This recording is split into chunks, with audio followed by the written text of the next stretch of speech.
twist, I'm bringing us in this time. Yeah, catching you all off guard this week, keeping you on your toes. Welcome back to the Minigames podcast. I am, lead host this week. Still diet host, a host. Yeah, we'll go with that.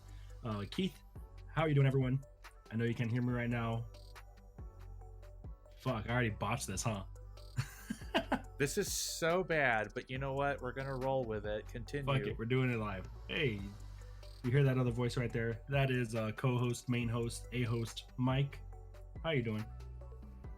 You know, I thought I was doing something by letting you be the person to kick off the podcast for once this week. I was like, you know what?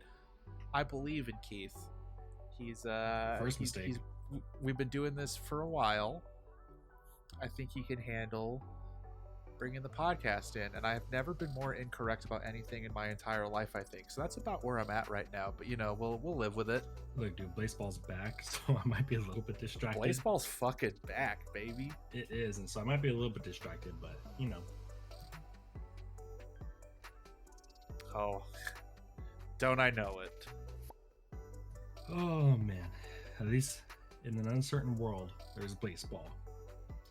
But yeah, what have you been playing on this week? What have you been up to? What episode are we even in, Keith? Is this your first fucking time? What's going on? A little bit. Okay, so what is this? 27? Episode 27. Yeah, this is 27. All right, we're new here. So, Blazeball just went into siesta for the night, apparently. All right, I'm fucking taking the reins back. Hi, welcome to episode 27 of the Minigames podcast.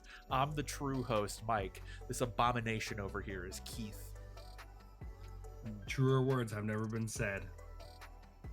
All right, motherfucker, what have you been playing? Never doing this shit again. Until next time. Maybe another 27 episodes. We'll see how it is there. Playing this week, mostly just mobile games. And the main reason being, one, kind of same thing as last week, just waiting on the new PC, ready to get the last part. Actually, payday is in a couple days. So not want to invest in too far, but then also I got back into video editing for a specific reason for this pod. More on that soon. Probably by the time this episode of the podcast goes live, I want to say. Most likely. So you're just not going to announce it in the event that it's not ready by the time this episode goes live? All right, should I speak into existence to make sure it's ready by the time this episode goes live? Yeah, hold yourself accountable. Oh, fuck. So, this week we are going to be launching the Minigames YouTube channel. Kind of slowly getting a couple more platforms out there for you to enjoy us or not on. Rolled out a little bit on our Instagram. You can definitely check out our Instagram page. It's just Minigames Cast, I believe, on IG to kind of see a taste of what's to come. First video is going to be live day before this comes out on Friday the 28th, so it'll be live on the 27th. And then we'll hopefully have this episode up on there as well too. Eventually we'll get gameplay going. Gotta get that PC first, gotta get that rig. But yeah, definitely can't do anything without the rig to back it up. Yeah, exactly. So we're kind of branching out a little bit more in a couple different avenues. I'm excited. I'm kind of relearning editing on a new program that I never used before all over again. But that's kind of been taking up all my normal gaming time. So once we get that rig back in on it all board, and once I get the hang of editing again, we're good to go. But I'm excited for the expansion and for possibilities that come with it. Yeah, we're actual content creators now. Look at us. Yeah, content creators, not influencers. Also, just as a side note, this is very off topic, but I would like to dedicate this episode to well, for those of you that don't know, or if you do know, then you're hearing this again. Keith and I are involved in our local punk / hardcore / metal, whatever you want to call it, scene. And as of recording this, 2 days ago, yesterday, 2 days ago was when he passed, but yesterday was when the news broke. Lead singer of Texas, where we are from, lead singer of Texas band Power Trip passed away. Dude was very into video games. Besides that, the band fucking ripped. They were a favorite of mine. Saw that band and play in a living room and then play some big ass fucking rooms after that. So I would just like to personally dedicate this episode to the memory of Riley Gale of Power Trip. Yes. Oh man. Okay, so just not to go in too far in a downer, but this one hit hard. Because like I said, growing up in a punk and hardcore and thrash scene with all the adjacent platforms, he was one of us. He was involved. As big as Power Trip got in the thrash scene, they were hardcore kids, and like I said, he's big in video games. And the cool thing with Riley and all the rest of Power Trip guys is no matter how big they got, never cool guyed anyone, never kind of got too big for everyone that was there at step one. And it's crazy. It was a very surreal thing just to kind of know that one of our, I guess, icons at this level is just gone one day to the next. So never take anything for granted. Never let any moment go where you let someone know that they are appreciated. Yeah, please tell your friends that you love them, because they could be gone at literally any moment. So this one's for Riley Gale and the rest of the Power Trip. Straight up the Texas band, as far as I'm concerned. Hands down. But trying to get off of that downer a little bit. So basically just been only playing mobile games for you, right? Until the rig gets in, really? Yeah, I mean, by mobile games, I mean Minesweeper. Of course. But once the rig gets here, and once I get the hang of getting in the swing of editing on this new program, I am excited. Get it all going in multiple avenues. Content, baby. Content. Hashtag content. For the pod. I've actually been playing a few things. So first off, I've been taking full advantage of Game Pass, which I'm going to preface this also by saying I have not played any more Spiritfarer, mainly because I'm afraid of playing more Spiritfarer because of how I talked about it last week. Yeah. I just don't want that game to be only that, and I'm still very much afraid that it is that. But I downloaded Darkstalkers Genesis, which is kind of like a Diablo style game. It's fine. Definitely a game that I'm glad I can only play because of Game Pass. I don't think I'd spend actual money on that. I also actually finally dove into Ring Fit for a little bit. So you need to go off on this for a few minutes because I am so interested. So when I played it, I only had so if you don't know us personally, we live in El Paso, Texas. Yes, we do. The middle of the desert. In the middle of the day, it can get up to probably like 102 on the average day in the summer. That might be undercutting it this year. It's been hot. Yeah, this year has been particularly fucked up. I decided to play Ring Fit on my day off at around like noon. So first mistake? Yeah, and so for those of you unfamiliar, my house, mine and my girlfriend's house, doesn't have central air. It has evaporative cooling. So while effective, definitely not as effective as like a regular air conditioner. And our living room is kind of big, so the one vent that's in there doesn't exactly cool the whole room. So I only got in one like 30-minute workout on Ring Fit into that because I immediately got hot as fuck and like I was not having a good time.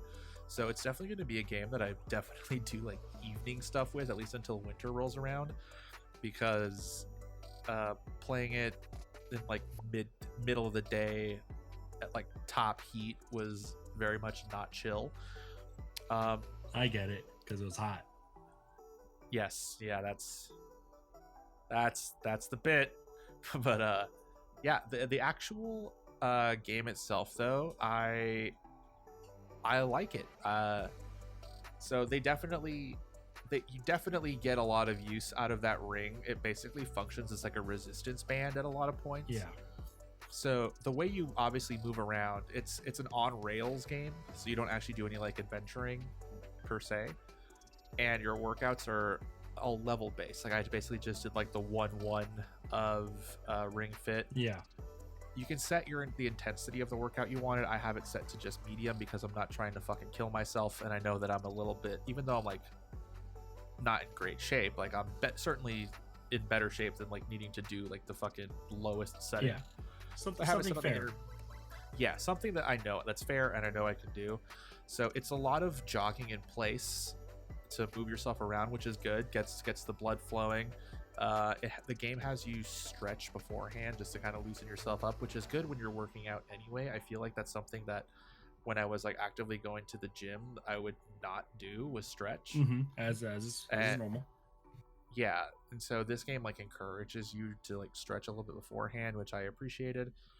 But yeah, like what I did was pretty simple. You jog in place. At the end, you do a victory pose by doing a squat and then basically jumping up out of that squat.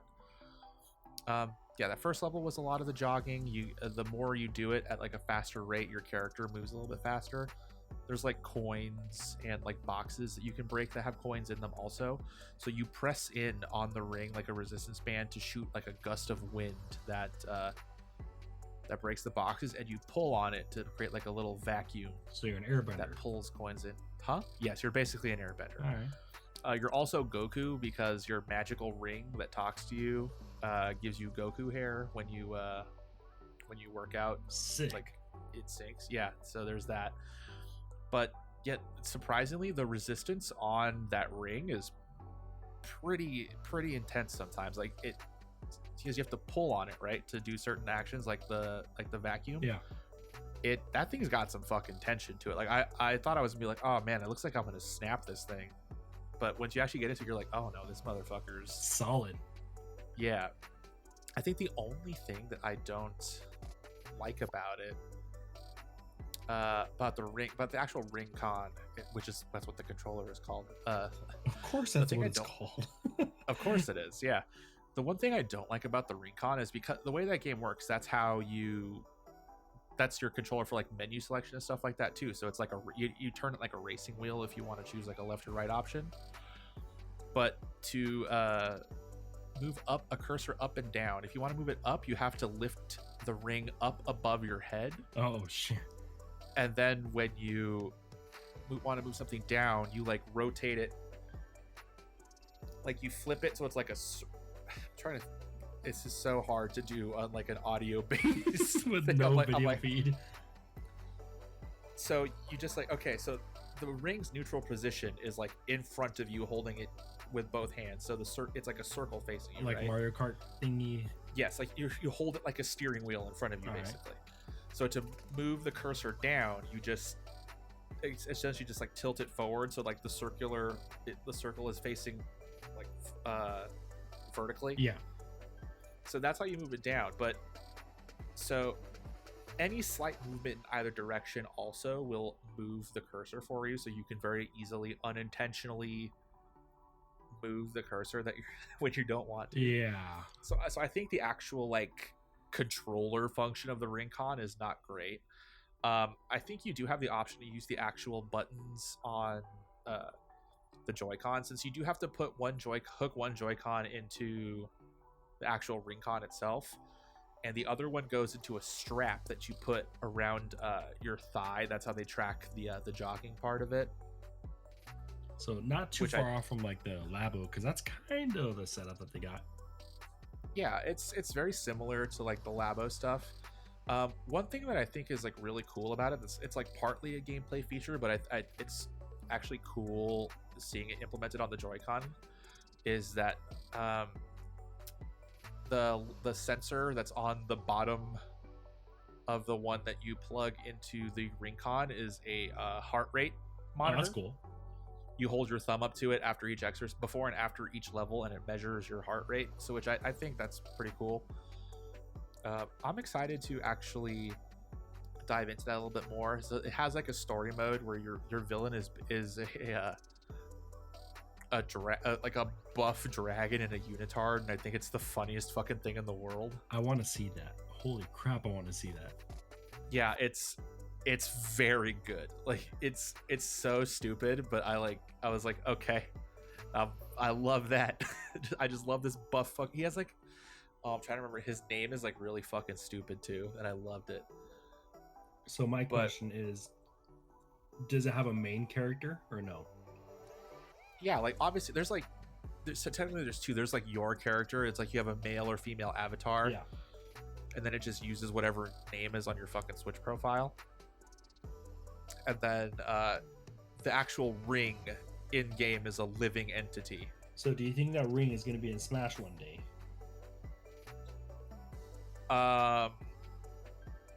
Yeah, you know what? I hope so. His voice is real annoying though. All right. So Ring Fit in Smash. That is you know what? Rest of your Straight prediction. up, dude. If you can put Wii Fit Trainer in Smash, then you can 100% put Ring Fit Trainer. Ring We'll just Fit. go with that. Yeah. Well, see, they could do both. They could put like, oh, dude, no, you know what? I just want Buff Dragon in Smash. I don't care about my character. I don't care about the ring. I want that. I want the Buff Dragon in a unitard. The buffest dragon, and it's like, dude, he's fucking jacked. And its color options is going to be different color unitards. That's fine. That's all they need to do. I respect the move. Make it happen, Nintendo. The ball is in your court here. But yeah, Ring Fit Adventure is something I'm excited to dive into some more. I'm surprised at how much like fun I had with that first workout. It's hard for me to like actually want to exercise, but I think the fact that it's in video game form will make it a lot easier for me because I'm a piece of shit like that. Right. So yeah, I'm excited to definitely dive into that some more. I feel like because that first level took straight up about 30 minutes, and I think if that was a good litmus test to see like, do I really want to continue doing this or not? And I think I absolutely do. So is that going to be an ongoing tale here on the pod? Yeah, you can expect updates. One thing I saw too is like the story mode isn't the end all be all. When you're done with that, they do have just straight up mini games. Hey, that were in, that were in the like in the start menu, like when you can choose what mode you want to do. It just had like a bunch of mini games, which I'm assuming are just probably condensed versions of what you do in the story mode, maybe just like basic exercises and stuff like that. Yeah, you can kind of create a workout thing. Yeah, basically. I think it's really fucking cool. I wish I could recommend it to more people, but for some reason in quarantine, Ring Fit just became impossible to find because I guess gyms weren't open, so people were trying to find a new way to work out. But I know it's been like it's been easier to find now. I mean, when we got it, the Target that I went to straight up had like 3 or 4 copies of it there. Yeah, so they're definitely out there. Yeah, we're on like season 3 of quarantine now, so I missed the first season. I missed like the Tiger King era. Yeah, times were simpler when none of us had jobs and just had time to binge watch entire Netflix series. That dropped at the perfect time.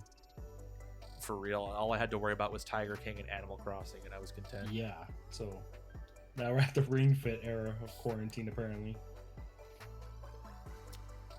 And that's really all I have to say about Ring Fit. I like it.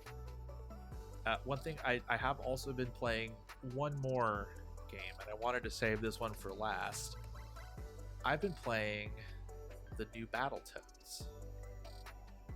Okay, so I know there's a lot of hot takes on this game. Give me yours. Here's my hot take. It fucking sucks. Oh man, I've seen the whole range. I've seen it's amazing. I've seen the it's a good start, and I've seen that this is trash. And it seems like you're on the way latter half of that. This game straight up fucking sucks. So what's up with it? It's beat 'em ups, right? Yeah, it's typical Battletoads. Like it's a beat 'em up, but like it feels like I'm playing like a Rick and Morty episode, if that makes any sense. But like not like a acceptable level of Rick and Morty. Like, all right, so I guess story spoilers for Battletoads. Yeah, because this is a big deal here. Yeah, so the whole bit of this game is so first off, the first level, you fight the same boss 3 times. Like in 3 different phases and 3 different parts? No, or- so you like a third of the way through the level, you just start fighting the boss, and then you get his health bar down. He literally just goes, "See ya," and just walks out of the walks off screen. He does that twice because you fight him, and then the third time you actually kill him, and like nothing changes except for the last phase where he just like you just fight 2 of them at the same time. It's really fucking. I hate that. Yeah, it's so the story is the Battletoads have been like locked in some fucking like hyperbolic time chamber basically. Okay. And they got unearthed by aliens. Like they thought they were like these badass heroes, but it turns out no one knows who the fuck they are. Which is kind of fitting a little bit. So I appreciate that part. But see, they decided to give them like actual voices. Like there's voice acting to the Battletoads. Shit. And okay, so they're all awful. Did they try to turn them into like a Ninja Turtles kind of thing? Yes, they basically did. And of course, like one of them is like whichever one is Rash, Pimple, or Zitz, you know, like whatever they're fucking. It's like one of them is like the nerdy sounding dude. One of them is like I'm crazy dude, and like the big buff one's like the kind of smart one, but like they just gave him like a stereotypical like black guy voice, which I was just like, oh come on. Mm-hmm. Like I'm just like, really, like that's very like it's surface level effort here. Yes. And then so that whole first level is them like in this like fucking dream, and then the second level is like barely a level. Like it's them like they had to get like day jobs. This is like the one part that like the only bit that I've played so far in the game. Like I only played past a couple levels because I straight up just couldn't fucking stand it anymore. That's how this game irked me. But so the second quote unquote level is them doing their day jobs. Like the buff one is like a massage therapist, so you have to like alternate between the bumpers to like do the karate chop move on people's back. One of them is like works as at like a desk job, like in an office, and you hit the triggers to like type on the computer, then you have to randomly tap the B button at certain times. That's the to weirdest to smack the computer because it breaks. Yeah. And then the other one is like it's pretending that he's like signing autographs. You think is like, oh, he's like the one famous one. This is the one bit that I thought was funny. Is that like then the camera zooms out and he's actually signing autographs for a random skeleton from Sea of Thieves. Oh, that's pretty cool actually. That I was like okay, that's good. Yeah, stuff like that is what I like when developers dig into the catalog. Yeah, but then just like it's the rest of the game is so painfully unfunny, and like the second like actual level is like a callback to like original Battletoads because they give you like the speeder bike level. Okay. And it feels so slow. Like slippery slow, or just like, well, the controls are slippery, but it's like so you've played original Battletoads, right? Or at least seen it once upon a time. You know that the speeder bike level is like well, the whole game is like a side scroller basically. Right. A side scroll. They decided to do a behind the back camera angle for it. So it's just like the Sonic and Tails through the tunnel kind of thing. Yes, and so it looks like the bikes have like no motion to them because they're just like hovering up and down in place, and there's just like obstacles you have to dodge. Like the way it plays, also like the fighting itself is like really slow. Like they tried to change it up a bit by like you can do things like, oh, you can shoot out your tongue to like grab flies to restore your health and things like that, but it just doesn't play very well. Like straight up, I had an aggressive frown on my face the entire time I was playing Battletoads. Yeah, you basically checked out because it's Battletoads, but didn't continue playing regardless of the fact that it was Battletoads. Yeah, like it's like I don't know why they went the route that they did with like they're trying to make it this like edgy like cartoon style game, but then just like making the gameplay around it bad, and then the humor is just like insanely cringy. The thing is, I mean, Rare coming to Xbox is a huge deal, and I feel like, and Battletoads coming back should be a huge deal, but I kind of feel like they just kind of threw it out there as it was because there wasn't that much hype, and they probably knew it because it just kind of just popped up out of nowhere, you know? Yeah, for sure. Like I get why they thought this would have been a good idea, but the execution on this is straight up fucked up. Yeah. What Like it's fucking bad, dude. It's so bad. like disappointingly bad? Like I'm not even disappointed. I'm straight up just fucking upset. Oh god, that's not what I want out of the Battletoads. I mean, it's such a cool concept. It's such a simple concept. Yeah, man. It's fucking. It's rough. And it's rare. Yeah, it's such a huge misstep. Like I can't fucking believe they let this game come out. It's what, their second release, right? Since the revival? I think so, and I'm just like, fuck, man, this is what you guys did, huh? Yeah, I mean, and one can argue like Sea of Thieves very much had a couple of very surface level things, but it's getting fleshed out, and you can see the direction that it's kind of still going in. I mean, Sea of Thieves is massively Do you popular. think they're saving this though? I don't know, man. At least Sea of Thieves is like benefits from being like a live service game that they can keep adding to that. I don't see how you can like change this Battletoads game up to make it fun, other than like essentially just making a brand new fucking game. It's straight up. It's like Sea of Thieves had suffered from the same No Man's Sky thing. Like it was rough at the start. Like it definitely could have used improvement. But it, like, you know, the potential was there. Like I could see the potential in it. Like, and even then, like playing it with friends, I had fun playing Sea of Thieves. This Battletoads game is just straight up fucking garbage. Oh god. So what you're saying is it is not a one-to-one recreation of The Last of Us 2. I'm saying this might be one of the worst games I've ever played. Holy shit. Oh man. And you know, we're gonna talk about one of the worst games I ever played later on too, so well, I think you know what I'm talking about. But we'll I have a feeling. We'll get to that bridge when we come to it. But yeah, fuck, man. Like this was. I wish I could say I was disappointed. I'm legit upset. Yeah, I'm glad you played it, so I didn't have to. I believe in taking one for the team sometimes. Well, once I get the rig, I'll be taking many for the team. Yeah, I'm gonna make you play Battletoads. Do I have to? We'll play it co-op because it's co-op. For the pod. At least I think it's co-op.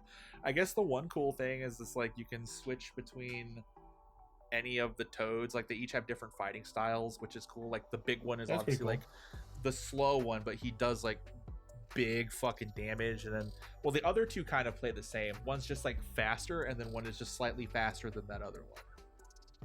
So you literally have like a slow, medium, fast. Well, you have a slow, fast, and slightly faster. All right, I guess I'll accept it. But other than that, like, don't play Battletoads. Unless you're me, apparently. Yeah, you have no choice. Well, that's fun. Want to roll into sales? Yeah, let's roll into sales.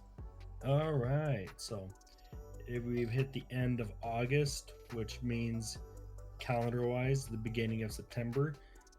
So I guess this is where we are. Let's talk about is that how that works? I mean, someone made the call, not me. I don't care. It all adds up the same.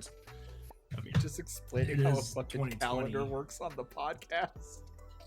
Look, dude, everyone's been in quarantine. It was March last time I checked, so I had to take a refresher course. Dude, it might as well still be March. I don't know how long I've been in my fucking house. Exactly. So that might have been for you.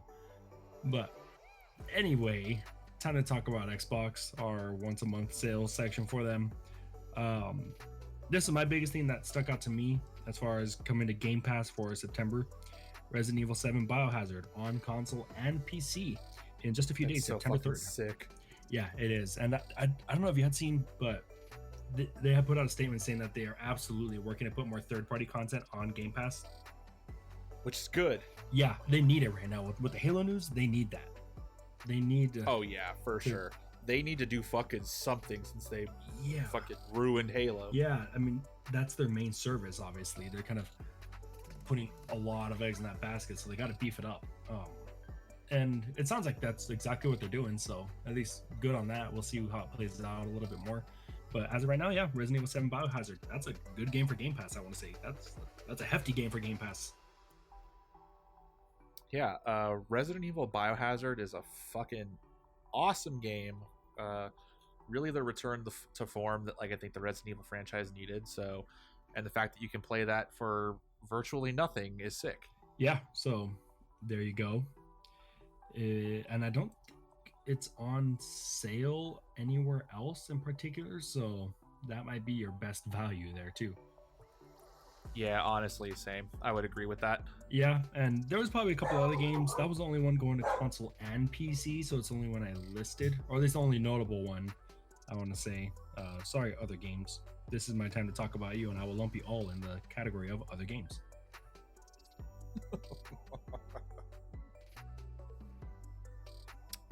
So moving on from Game Pass, Nintendo's Indie World sale is still going on in the eShop until August 30th. So by the time this episode comes out, you'll still have a couple days left to pick up those sales. I think a really cool thing they're doing in addition to that, Luigi's Mansion is $41.99. It's not very often that first-party Nintendo games go on sale, so I think it's really cool. But I think it's a little bit troubling because that probably speaks to how well Luigi's Mansion 3 probably sold overall if Nintendo's putting it on sale.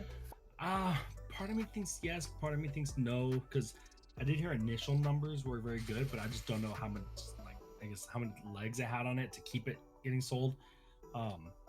It's very much, I guess for older ages, I guess us and upward, it's a one playthrough game, you know? There's not really much you have to go back and really kind of stick around more. But what it's part of what's called the Share the Fun sale, which is primarily almost all multiplayer games, couch co-op specifically, I think. So it does have Luigi. My roommate and I do play that occasionally. And the reason why I said our age and upward is where it's one playthrough because he loves that game and I've probably beat it like 2 or 3 times at this point. So couch co-op, it's a very good game it's a simple game, it's a fun game. But like you mentioned, first party Nintendo games hardly ever go on sale. So this is one time where if you haven't played it and you've been interested in it, get it out. And this is cool for someone like me too, who straight up I just never played Luigi's Mansion 3. So Oh, really? I think I did not play it. Wow, I mean, it's a fun game. It's worth it. I enjoyed it. Yeah, I think it's a really cool opportunity for me to play it. I think it's a cool opportunity for other people to play it because, as far as I know, I don't really know anyone that played it. Well, you got one either besides you. So yeah, I am excited that Luigi's Mansion is on sale. I will try to pick that up. I will call you out on that next week and be like, "Did you do it?" I mean, I didn't say I'd play it by next week. Fucking Crystal Chronicles comes out tomorrow. Yeah, but you gotta pick it up on sale though if you're gonna do it. Yeah, I guess. Hold yourself accountable. Never. Fuck, I could have just done that. Yeah, but too late now. You're committed. Damn it. I'm one step ahead of you, Anyway. Keith. Let me move on from that. Also on Switch under the Share the Fun sale, you got Castle Crashers Remastered, $8.99. I consider that, you know, one of the first big indie darling console games. Primarily, I think it was mostly associated with the Xbox Live Arcade at its time when it first came out. I was gonna say this is the game that probably sold Xbox Live Arcade to a lot of people. This and like Alien Hominid were like the 2 games that right. Oh man, I really I think forgot of. about that. But yeah, that's why I call it the classic indie darling. That's a game that has legs. That's a game that you can just pop on a group of friends with couch co-op and just play and have fun. I fucking love Castle Crashers, dude. This is very cool, and for under $10, I'd probably just straight up flat out pay $10 for Castle Crashers. I love that fucking game. Right? Yeah, $8.99 is a very good price in 2020 for the remaster version, nonetheless. You're not even getting the same exact one. This is polished. This is pretty. Let's go. trying to say is buy Castle Crashers. Yeah, and hold yourself accountable, people. Get Castle Crashers. Never. Damn it! I hate that I could have just done that. Fucking soft ass motherfucker. Oh, look, you take the next one. So Ubisoft is also doing a blowout sale. This is actually going on for about a week. It's for until September 7th. Mario and Rabbids Kingdom Battle for $15. That's a very good price for that game. Yeah, it is. Normally it goes for full price. That's, I guess, because it's Nintendo adjacent with first party characters on there. That doesn't really drop too often either. Yeah, for real. Anything Nintendo related usually stays pretty up there in price. But honestly, for $15, I would say straight up buy this game. You own that game, don't you? I do own this game. It's a very fun XCOM clone. That's what I've heard, that it has the perfect amount of like charm and also strategy. This is a game that should, by all intents and purposes, should not have worked, but it worked incredibly fucking well. And what's cool also, I mean, if you're gonna get the game and you're kind of curious for more, Gold Edition is only $19.99, which if I was in the shoes of saying, okay, do I want this game, and the answer was yes, I would just go the extra $5 for Gold Edition, because that one's straight up normally $79.99. Yeah, I think I would probably just bite the bullet, and even if you're only marginally interested in it, I think for $20, Right. so that's not really too much of an ask. Like, I would just forego the original version altogether and just straight up go for the gold version, because then you get like all the extra shit that they eventually put in. Right, and like this one wasn't one that particularly interests me, but just to see the value in that, I know what's there, so I had to include it. It was also got a couple other things, particularly like Assassin's Creed games and Just Dance, but this was the big one that I saw that thought, yeah, this is worthy. This goes on here. And I will say, unlike Battletoads, the humor in Mario and Rabbids Kingdom Battle works. So that one is the one-to-one recreation of The Last of Us 2. Absolutely. Got it. Perfect. Good game. I think that does it for sales. Yeah, I kind of took it easy when kind of looking through sales on PC this time, because we've gone pretty heavy on those, and it's the one chance that we talk about Xbox. So yeah, gotta share the love a little bit. Yeah, and plus we got quite a bit of news and our main portion of the episode to go, so decided to keep the sales a little bit light, also because I kind of kicked off about what we've been playing, so they had to make up for what I haven't been playing, so it's okay. Yeah, for real. God, that fucking Battletoads game. Oh god, like the same rate that I fell in love with Baseball is the same rate in like live, like in real time, that you're hating Battletoads. Anyone who knows me knows that I really don't get like upset. Like, things bother me, but I don't get, like, you've known me for a while, like how many times have I got like fucking like upset? No, you nailed it. You get bothered before upset. Yeah, like this is genuine here. I'm an easy person to irritate, I think. Like, things get on my nerves pretty quickly, like, and I'm visibly like bothered by things, like you said. But I rarely get like fucking pissed at things. If you could have seen the fucking look on my face while I was playing Battletoads, you would have been like, Jesus fucking Christ, he hates this thing. You need to stream Battletoads for the pod. Oh, dude, you know what? I hate myself just enough to do that. You know what? I'm gonna wait till I get my new computer just so I can be fucking upset in like 4K. You know what? Is that going to be the launch of the Minigames Twitch channel with Battletoads? Yeah, we'll do a segment that we call like Shitty Game Sunday, and I'll just play fucking Battletoads. Oh man, I'll edit the hell out of that misery. Hell yeah. God, I'm just. Let's move on to news, because the more I talk about it, the more fucking heated I can feel, like, you know when you get like really upset, you can feel the level of your temperature rising. Like, my core temperature just went up several fucking degrees talking about this game. Yeah, and I can guarantee your right foot is like tapping like your heel. I'm sitting with my leg crossed over, and I'm trying to stop the movement of my foot with my hand. That's the point that I'm at right now. I knew it. Oh. God, this fucking dumbass Battletoads game. News, please, Keith, kick off the news. I need it. All right, so in today's calendar lessons, like we said, when August ends, September begins. Green Day is not awakened yet. You still have to wait for that.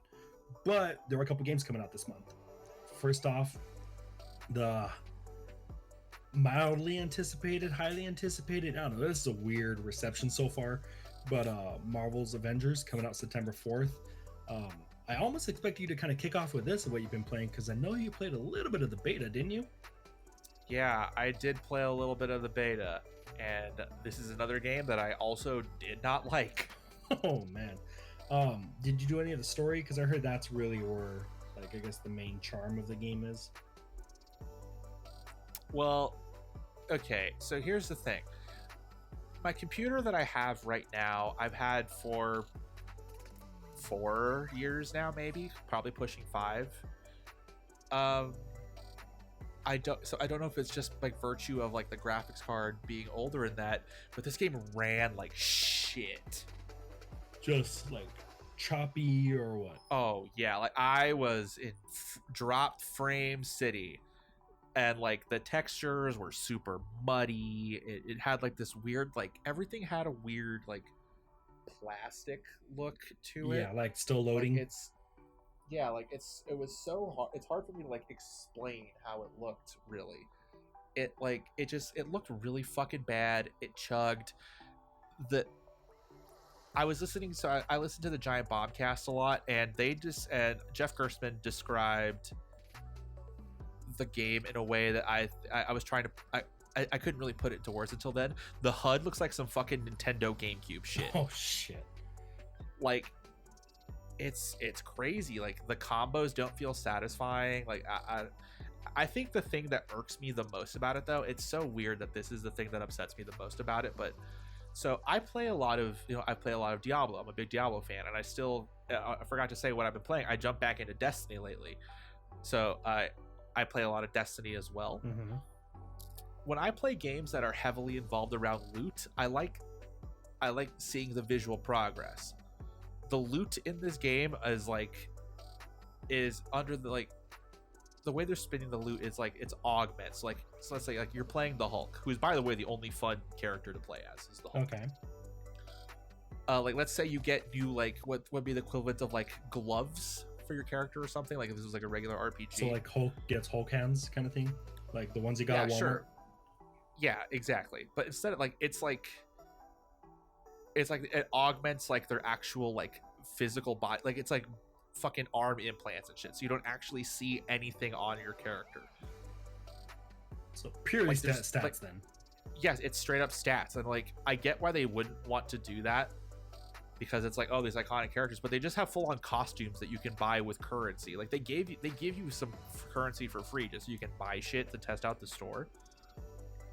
And like, well, first off, I sent you a picture. The costumes don't make any fucking sense. Yeah, I'm kind of disappointed. I mean, Hulk Hogan sucks, but I'm kind of disappointed then, dude. The Hulk Hogan. Yeah, like I'm not sure what that costume was. It's like I know Gray Hulk is a thing. Yeah. But it's like Gray Hulk in like a wife beater, some shorts, and he's wearing like rings. Like he looks like from Florida. He looks like a fucked up Steve Harvey kind of, because I think he has like a mustache that just gets like lost on that fucking costume of his. But like, yeah, if you're gonna give me a game that has loot in it, and if you're gonna have costumes, by the way, let me see the fucking loot. Yeah, like, there's no reason for that. like I get it that like you want to like show the characters, but like you can give the Hulk like give him like fucking bracelets or some shit. You know what I mean? Like there's just make it make sense. Yeah, like, dude, like Iron Man you could gear him up so easy. Like he just has different like parts on him essentially, you know, like he looks like a fucking Metabot or some shit at the end of the day, which is like whatever. Like Thor could have like different helmets and shit like that. Like do something. Yeah, something that just makes sense. So this game, you think it's in trouble, or do you think live service they could salvage it? Maybe they might. I was already like pretty much worried about this game from the start. I'm not gonna play it. I'm flat out not gonna play it any more than I already have. Wow. Plus, like, it comes out the same fucking day as Tony Hawk. No way. Yeah, between the two, if I had to choose, yeah, I'd go for Tony Hawk. Also, I'm hoping so hard that I can get my freaking rig built before Tony Hawk comes out. Because American Nightmare, baby, September 4th, same day. Let's go. Good luck, Avengers. No, that game's gonna sell just fucking fine. They don't need my money for that anyway. No, let's give our money to Tony Hawk. He needs a little bit more than we do. I mean, he also doesn't, Dude. but Yeah, someone who also doesn't need our money is probably Tony Hawk, but I will happily give my money to Tony Hawk over fucking. All he wants is just to be recognized in public. That's all he wants. You know what's fucked up? You know what's fucked up too? I'm a Square Enix shill. I love Final Fantasy. I love all that shit. They fucked this game up. Go on. I'm just saying. It's Square Enix behind the fucking Marvel Avengers game. Like, oh, I thought you meant Tony Hawk. I was like, how? No, not Tony Hawk. I'm talking about Avengers. Right, and you know what? I remember a long time ago, and I'm talking maybe 2014 to 15. They were saying that an Avengers game will come, but they're waiting for the right studio to develop it. And when it was Square, I thought this was cool. The first trailer. Well, it sure wasn't fucking Square Enix to be the right studio. Yeah, because that was right around like the heights of Arkham, and they were wanted like an Avengers equivalent to Arkham game, which we'll be talking about, by the way.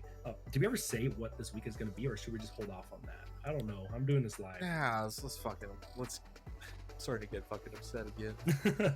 So yeah, we're doing mostly superhero themed, so that's where we're kind of starting out with this whole Avengers thing, and then we'll be going down the line because there's a couple things going on, but.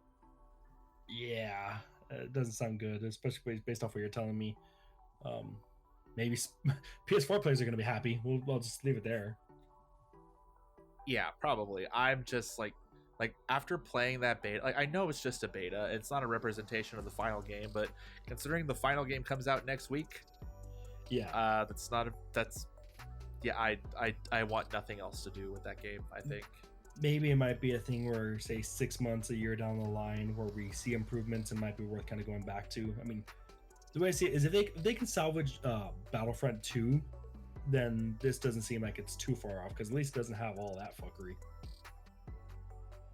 Yeah, I don't know. I will happily watch what goes on with Avengers from the sidelines. I will not actively be participating. And then choose later on whether or not to maybe jump in. Maybe. Yeah. But yeah, so Avengers, Tony Hawk, Pro Skater 1 and 2, September 4th. One of those I'm excited for. The other one I will eventually be. Then the other one, Spelunky 2, PS4 only for September 15th. Timed exclusive, not even on PC. Kind of interests me in that because I thought it would be launching at least both at the same time. Yeah, no, Sony is going for exclusivity, and I think it's like I've reached the point where I think I'm over exclusivity, like timed exclusivity. Like I'm just like, you don't need to flex. Like just give me, give me the fucking game. It doesn't have to be timed, just all or nothing. Like yeah, it's like make it a PS4 exclusive or just put it out everywhere. Like I'd be less upset if Spelunky 2 was like a PS4 only game. Like I'd be like, yeah, that's fine. That's cool if they got exclusive rights to Spelunky. Like sure, but now I'm just like. I don't want to play it. I don't want to. I'll just wait. No interest in yeah, it's like I have no interest in playing that game on a console. Like I played the first Spelunky exclusively on PC, so it's like why would I want to play the second one on a different platform? Yeah, it interests me. I mean, I'm sure it'll work out in some fashion, but no, to me, it's just kind of all right, I'll wait. Yeah, I will happily wait. But I will say, Spelunky 2 looks fucking great. It looks like a fun game. When it comes to PC, we'll be right here talking about it. Nope. Stay tuned.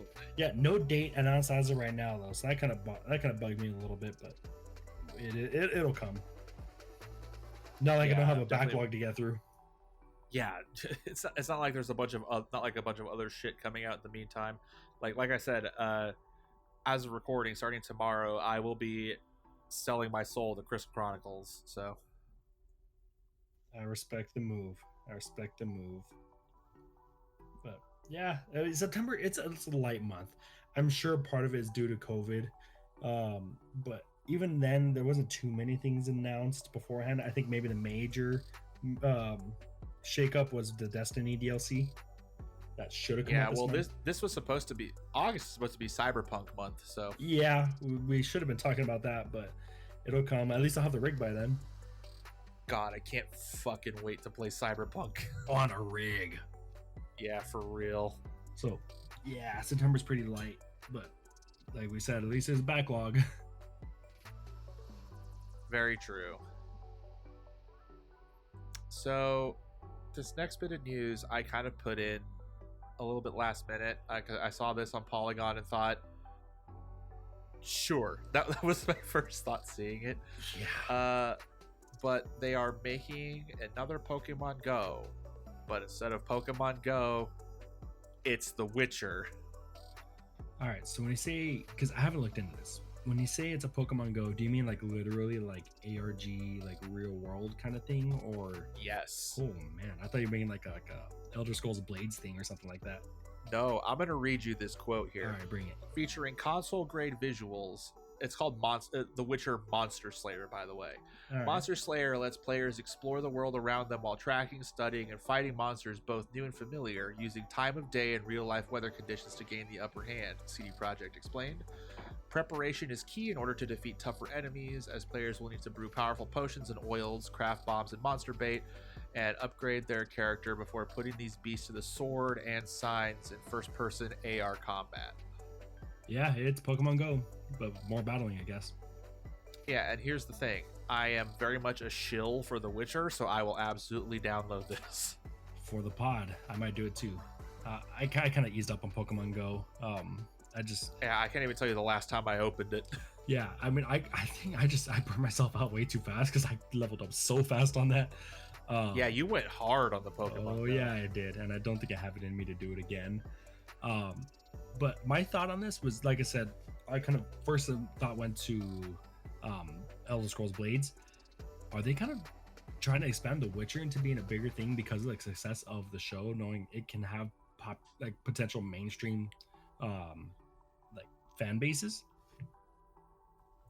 Possibly, but according to this, they've also been working on this for a little while. The studio that is working on this was opened by CD Projekt Red in 2018. Okay, so it was definitely before the popularity of the show, but I mean, they're onto something, and I do think that there is potential for this to kind of catch on and get some traction, going to be a bigger entity than just what it is currently. Yeah, I mean, The Witcher's already expanded. Like, besides the novels and the game, it's the show, it's Gwent. There's straight up there's a D&D style tabletop game for The Witcher. Okay, yeah, like I wonder what it would take to get it to kind of take a step up. And I don't think this will be it. This is still kind of a little bit niche, but I'm always curious to see what's going to be the next thing to kind of transcend its niche, to kind of be like, because we have to talk about him, The Rock leaving wrestling and becoming a bigger thing. Like, what franchise in gaming is going to do it? And The Witcher's kind of making some moves. I'm not going to lie. I'm kind of curious to see how big this gets. Yeah, you know how many people I know that like aren't video game people that were talking about the Netflix series? A majority of them, I would think. Yeah, that had like no idea it was even like a game. Somebody barely even knew that it was like a book. Yeah, and I have one friend that I know that has read the Witcher books, and apparently it's like a good representation. I mean, Henry Cavill obviously is the right person for the job, considering he's a fan, he's a nerd. If he's not in this game, so good as Geralt. I've said it so many times, but Henry Cavill as Geralt is so good.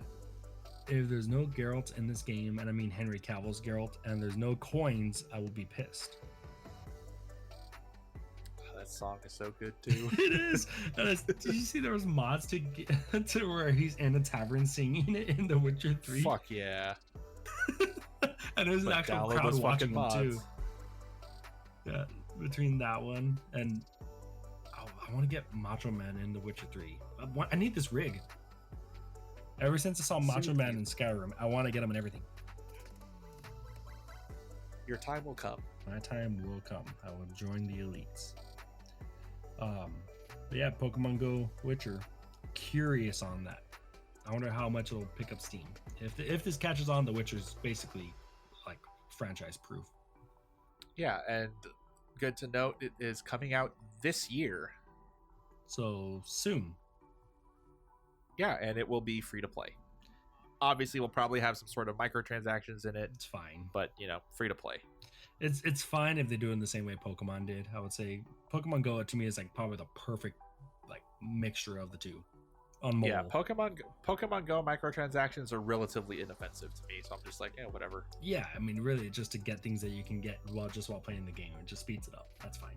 Whatever. I also know I'm a fucking idiot and will spend mad money on this dumbass Witcher game when it comes out. So here we go. You should like keep a balance of that and let us know. Yeah, we'll get to weekly Witcher updates, I guess. I'll be like, oh, I spent another $300 on this fucking game. So in 1 week, yeah. Hope Rachel doesn't hear this podcast. It's like, no, that was in a day. I had to toss coins.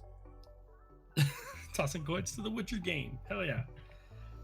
Tossing coins and tossing salads. That's the kind of Witcher I am, baby.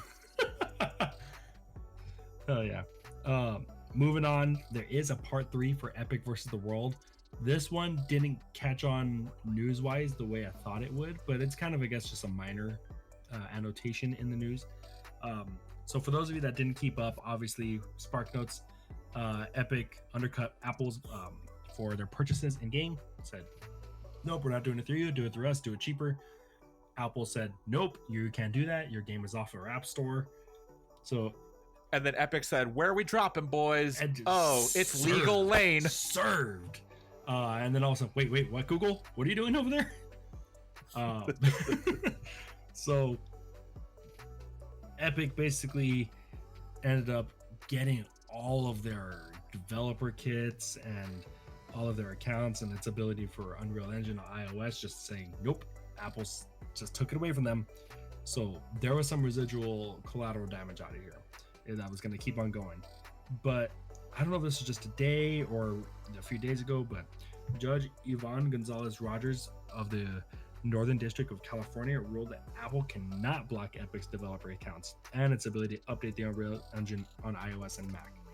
So we were kind of talking about how big of a blow that would be to a lot of other developers. It turns out that's not going to happen, for the better. And I think it's partly because of how big of a blow that would be to others, people that use shit on the App Store. Like, they were probably like, yeah, no, don't do that. Yeah, it'd be too big of a deal. But Epic's request for Fortnite to be put back in the App Store was denied. And the main kind of snippet I saw, I'm kind of paraphrasing, I don't know the exact quote off the top of my head, and I'm not looking at it, was basically saying, like, look, these two can battle it out, but other people shouldn't have to pay the price for it. So this is where I'm doing. So half of Epic's wishes were granted. Still a lot more to come. I have a feeling it might kind of slow down a bit more after this.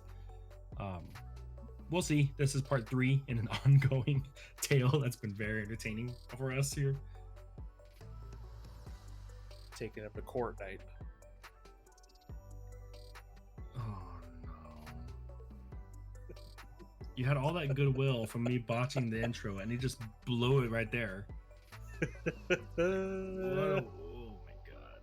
No. You know when you're saying that when you're visibly angry about something earlier? Well, that. At least you're not playing fucking Battletoads. I think I'd rather right now. No, you wouldn't. Apparently I'm going to. Listen, it was either that or I was thinking of saying just this more like BAD-DLETOADS, am I right? Did you just create the episode title? Oh, I think you did. I'm here to please. To think it's a superhero week and Battletoads title.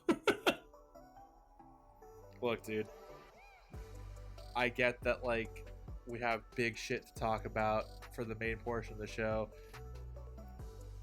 but that fucking Battletoads game is oh that game shaved at least 5 years off my life. Is all I'm saying. Oh god, at this rate, shave 5 years off of mine. Let's move on. Gladly. Yeah. So today, out of nowhere, there's been rumors on the Nintendo Switch side of a handful of things. I didn't want to include it too much because it's still speculation, saying a new Nintendo Switch Pro, I guess, model. Once that's kind of more concrete, I'll probably want to talk about that more. I saw another couple rumors of a Nintendo Direct coming this week, and they did come through with a mini, another third-party partner showcase. This one was the better of the two, but the bar was not high. Yeah. For time's sake, what do you say we lightning round this Direct Mini? Yes, of course. So they started off, it was kind of intriguing. They're kind of showing Kingdom Hearts, and I was like, oh, cool, Kingdom Hearts on the Switch. Maybe I might get through these. Maybe I might play them. It seems like a decent fit. You know, it's been long enough. Yeah, no, just a version of Kingdom Hearts, Melody of Memory, which you were telling me was already announced before. That was already announced, yeah. But first time saying it's coming to the Switch. Like, I guess as it's known, this game's more music and rhythm based.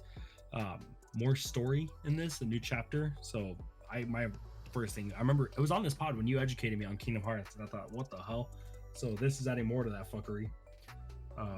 Coming out November 13th. Man, I don't even know what's going on in Kingdom Hearts. I'm no one to educate anybody on that shit. Look, dude, Kingdom Hearts doesn't even know what's going on in Kingdom Hearts. Next one they kind of showed was Fuser, a multiplayer DJ game. Basically DJ Hero, but with friends. A little more interactive, I guess, for a fall of 2020. One thing I noticed, a lot of these kind of have either if they have a very specific release date, it's because the game's already far into development. A lot of other things, obviously COVID related, can shift, so they kind of kept it vague. Respect, I get it. Yeah, very smart not to put release dates, since everything is just fucking. It's like you announce, if you put a release date, you're essentially just playing Russian roulette with your fucking game at that point. Yeah, exactly.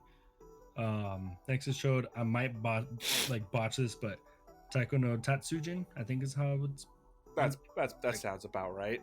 Yeah, that's how it's pronounced in the West. Another rhythmic adventure game. This one's an RPG though, coming out winter 2020. I read it on here. I was like, look, dude, are these all gonna be music games? And then no, they changed it up and be pretty quick, so that was good. World of Tanks Blitz, free to play. My favorite music game. Yeah. Love the sound of destruction in the morning. I've always been so interested in World of Tanks, but I've seen people play that game and they take it way too fucking seriously, and that's not something I can get behind at all. They take it way too seriously, and also, I mean, I played a little bit of World of Tanks on Xbox One, and it wasn't for me. I had another friend that got really deep into it really quickly, so it didn't do really much for me, but it's coming to Switch, free to play. That one was just one that they just said, yeah, you can play it now. So there's that.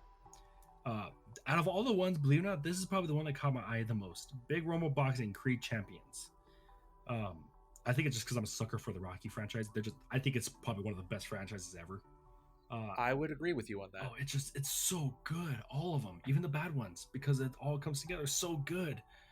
Well, I don't know, dude. Rocky 5. Look, dude, I'll watch Rocky beat the shit out of Tommy Gunn all day. Great villain names, though. Oh, dude, yeah, I just love that. Touch me on Osu. Touch me on Osu, and he beat the shit out of him. Give him one punch. Sue me for what? Yeah, exactly. So this one, it kind of reminded me of an arcade style boxing game, something I could see playing with a stick and buttons. But spring 2021, I think I might be inclined to pick that one up. I really love the Rocky boxing game on the OG Xbox. Countless time spent of that.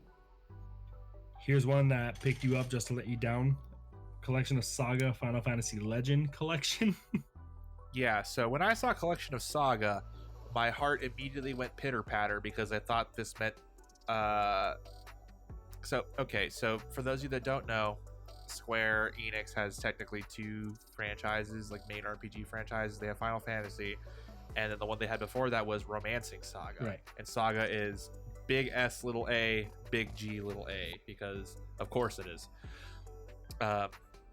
But they had a few Romancing Saga games, and then on the PlayStation, they had Saga Frontier 1 and 2.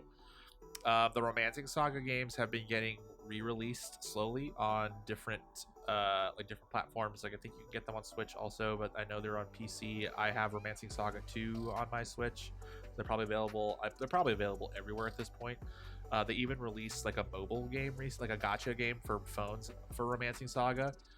So I thought, when I saw Collection of Saga, I thought, does this mean that they're putting Saga Frontier? Like my brain immediately went, they're putting out fucking Saga Frontier 1 and 2 for Switch. And then they said, but then I saw that then I saw it was Collection of Saga : Final Fantasy Legend, and it's just Final Fantasy Legend 1, 2, and 3, and I was like, oh. Yeah, and apparently they're kind of putting a couple new things sprinkled here and there. I don't know how much more you can put into those games, but it's coming December 15th. Sure. I'm probably not going to partake in that. Most of these, I'm just gonna fire up my PS1 emulator and play Saga Frontier 1. Just Dance 2021, November 12th. We all knew that game would be a thing. Sure. Yeah, it exists. It's huge. Whatever. Puyo Puyo Tetris 2. This one, it's a fun looking puzzle game. Puyo Puyo Tetris was a cool little crossover. They're doing it again. December 8th. Then they kind of did like a quick little sweeping announcements, just like they did last time. Minecraft Dungeons Sweeping Winter DLC out in September. Jump Force Deluxe Edition August 28th. And that's such a cool concept for a fighting game. I don't know how the game plays itself. Yeah, but I heard it's bad. Is it? Okay. Cool concept. I like crossovers like that. Captain Tsubasa Rise of New Champions. It's a soccer game. It's exaggerated Japanese soccer. Looks fun. August 28th. So these two, and actually this next one, Final Fantasy Crystal Chronicles Remastered Edition, August 27th. By the time you are listening to this, I will have already played way too much Final Fantasy Crystal Chronicles. That can't be more accurate. All three of the last games I mentioned will be out by the time you hear this. Crystal Chronicles Remastered, probably, like I said, on this pod, the one that has the most attention. As much as I love the Rocky franchise, I don't think it compares to your hype for Crystal Chronicles Remastered. Listen, man, all I'm going to say is Crystal Chronicles will erase everything that Battletoads did to me. We'll hear about it next week, because that's probably going to be a majority of what you've been playing. If Battletoads is bad drugs, Crystal Chronicles is my rehab. I respect it. But yeah, I mean, they only spent maybe like 11 minutes talking about this, so there's not too much to go into. I did want to just kind of mention it because there's a stealth drop today. With our luck, probably the day you're hearing this, there'll be a new Nintendo Switch that we have to wait a week to talk about. But yeah, probably. There's your Nintendo news. I did want to kind of put this in. I forgot to put this in the show doc, but Gamescom is this weekend, so there'll be a couple things to talk about there. Apparently, they're showcasing a bunch of games that are already announced, but a lot more info. So I'm sure we're gonna have a couple things to dig in on there. At any rate, we'll talk about all that shit next week, I'm sure. Yeah, between that and I guess maybe if there's a direct, there's a whole episode for us right there. So last thing I do want to mention in the news before we dig into this whole superhero section is Fall Guys is the most downloaded PlayStation Plus game ever. Like, not even just indie games, not even like beating Call of Duties, beating Last of Us, like all of it. It's the most downloaded.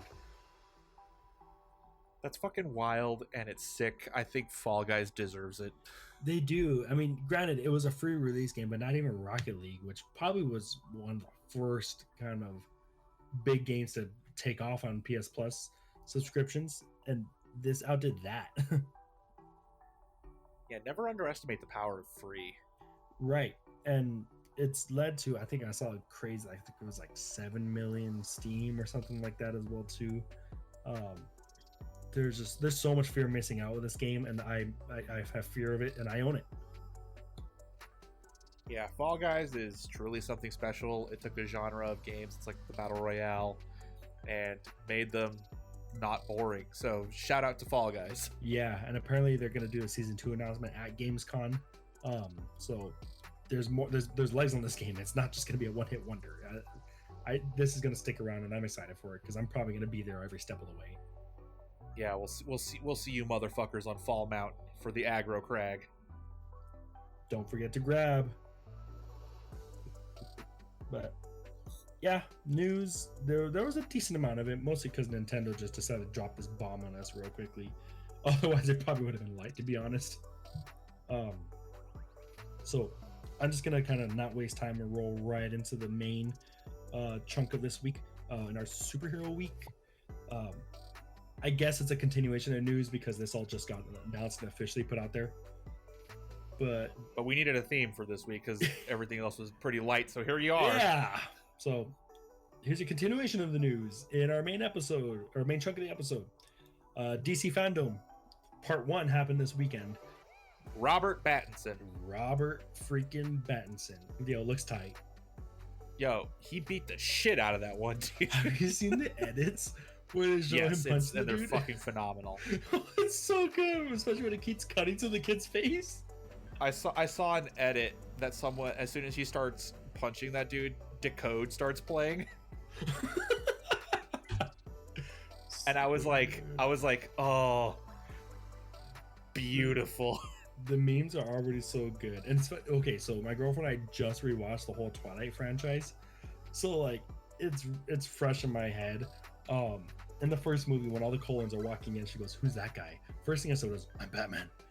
And now I'm seeing memes saying, "Who's that guy?" And it's just Battinson in the trailer saying, "I am vengeance." I was like, "Oh, there it is! There it is!" Oh, that's so good. Oh man. But the big thing in relating to games for DC Fandom was pretty much piggybacking off of what I kind of spoke about last week. WB Games Montreal officially announced Gotham Knights for 2021. This looks so fucking cool. Dude, yeah. And this is the one that we were kind of like, all right, well, Arkham Origins, I don't know. No, this game just looks good. Like, first impressions are great on this. Yo, and you put Red Hood in fucking anything and I'm in. Right. So it's coming to PC and current and next gen PlayStation and Xbox consoles. Essentially, the Batman's dead. Whole Bat family needs to kind of step up in his place. So you're playing either solo or two-player co-op as Nightwing, Robin, like you said, Red Hood, and Batgirl. And I'm assuming like each one's gonna have kind of the same kind of, I guess, physical fighting style, but they're each gonna have their own flair and things like that to it. As far as like yeah, because Red Hood is like the gun man, right? Yeah, but he still has like hand-to-hand combat. So I'm sure like those three are gonna have some similarities, but like I said, Red Hood's gonna have some range. Robin's gonna have some quick teleportation kind of stuff. Nightwing's gonna have like his staff, and Batgirl's gonna have probably like the quick like ass beating, just like fast-paced maneuvers, really acrobatic. So I'm excited for it. Like we said, the Court of Owls are coming in. God, this gonna be so. This game looks so fucking good.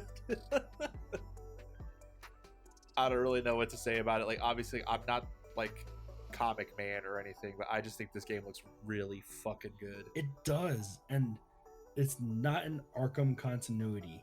It kind of blows my mind. I'll piggyback off of that thought. We'll put a pin in it in just a second. But I'm excited that the Bat family gets a moment to shine because there's been a huge spot on Batman, and I get why, but there's more room for more, and it'll benefit for that. Before we move on, again, you are a comic guy. Besides the obvious Court of Owls connection, is this Gotham Knights thing like original, or is there like some actual comic book continuity to this? I think it's an original story, but there's definitely comic book. I guess it's gonna pull from all angles. I mean, there's plenty of stories of all the Bat family kind of teamed up together without Batman for various reasons. A lot of other stories with, say, like Batman kind of have a contingency plan. So the inspiration's there, but I don't think this is based off of any specific story, to be honest. Kind of like, I guess, like a culmination, like a melting pot of a couple different things. You know what story that I like that I wish they would incorporate into like a game or just incorporate more media in general? I know I'm getting off track here, but Flashpoint, when it's Bruce's dad that's actually Batman because Bruce gets killed. Right, and I kind of thought about that for a while too, which would seem cool. I'd like to see that kind of Elseworlds kind of Infinite Crisis, like kind of like you said, Flashpoint, like digging into the other dimensions and other universes, because that's really DC's thing, the multiverse. So I want to see that, but this seems very well grounded, and it seems like it should be an Arkham continuity. I'll go off on that in a sec. I got some thoughts. Yeah, this is your Battletoads moment, I guess, where you can just you can just kick off. Yeah, maybe not to the same level, but yeah. So, like I said, I'll put a pin in that Arkham thing for a second. So Rocksteady came back and did exactly what they promised. They premiered the trailer for Suicide Squad: Kill the Justice League. I hate that title. So do I, but I mean, it makes sense. Yeah. It's very fitting. Coming to PC and next gen consoles. This is a little bit further out. This is coming 2022. Did you watch this trailer? Yeah, I did. It's a fun trailer. Yeah, it looks like this. The way this trailer looks is how, like, I feel like I wish that first Suicide Squad movie was, if you know what I mean. Like this trailer was more fun than the entirety of the first Suicide Squad movie. Is what I'm trying to get at. Without a doubt. And the second one looks cool at first. Apparently, it's going to be this crazy thing. The game's a little bit more bless tight-knit. James Gunn. Oh yeah, a treasure. This game, it's going to be more tight knit because I guess they don't want to bombard you with playable characters and just kind of lose quality for that. So yeah, four playable Suicide Squad characters. I'm sure there's going to be co-op in this to where probably up to 4 people. And I'm sure there'll be DLC to tie in with the movie. Probably, yeah. I don't know how close it's going to be linked up, but the opportunity is there. I don't see how they can't, like, they just can't not do it. But you're going to be able to play as Harley Quinn, Deadshot, Captain Boomerang, and King Shark, voiced by, because wrestling is everywhere, Samoa Joe. Of fucking course.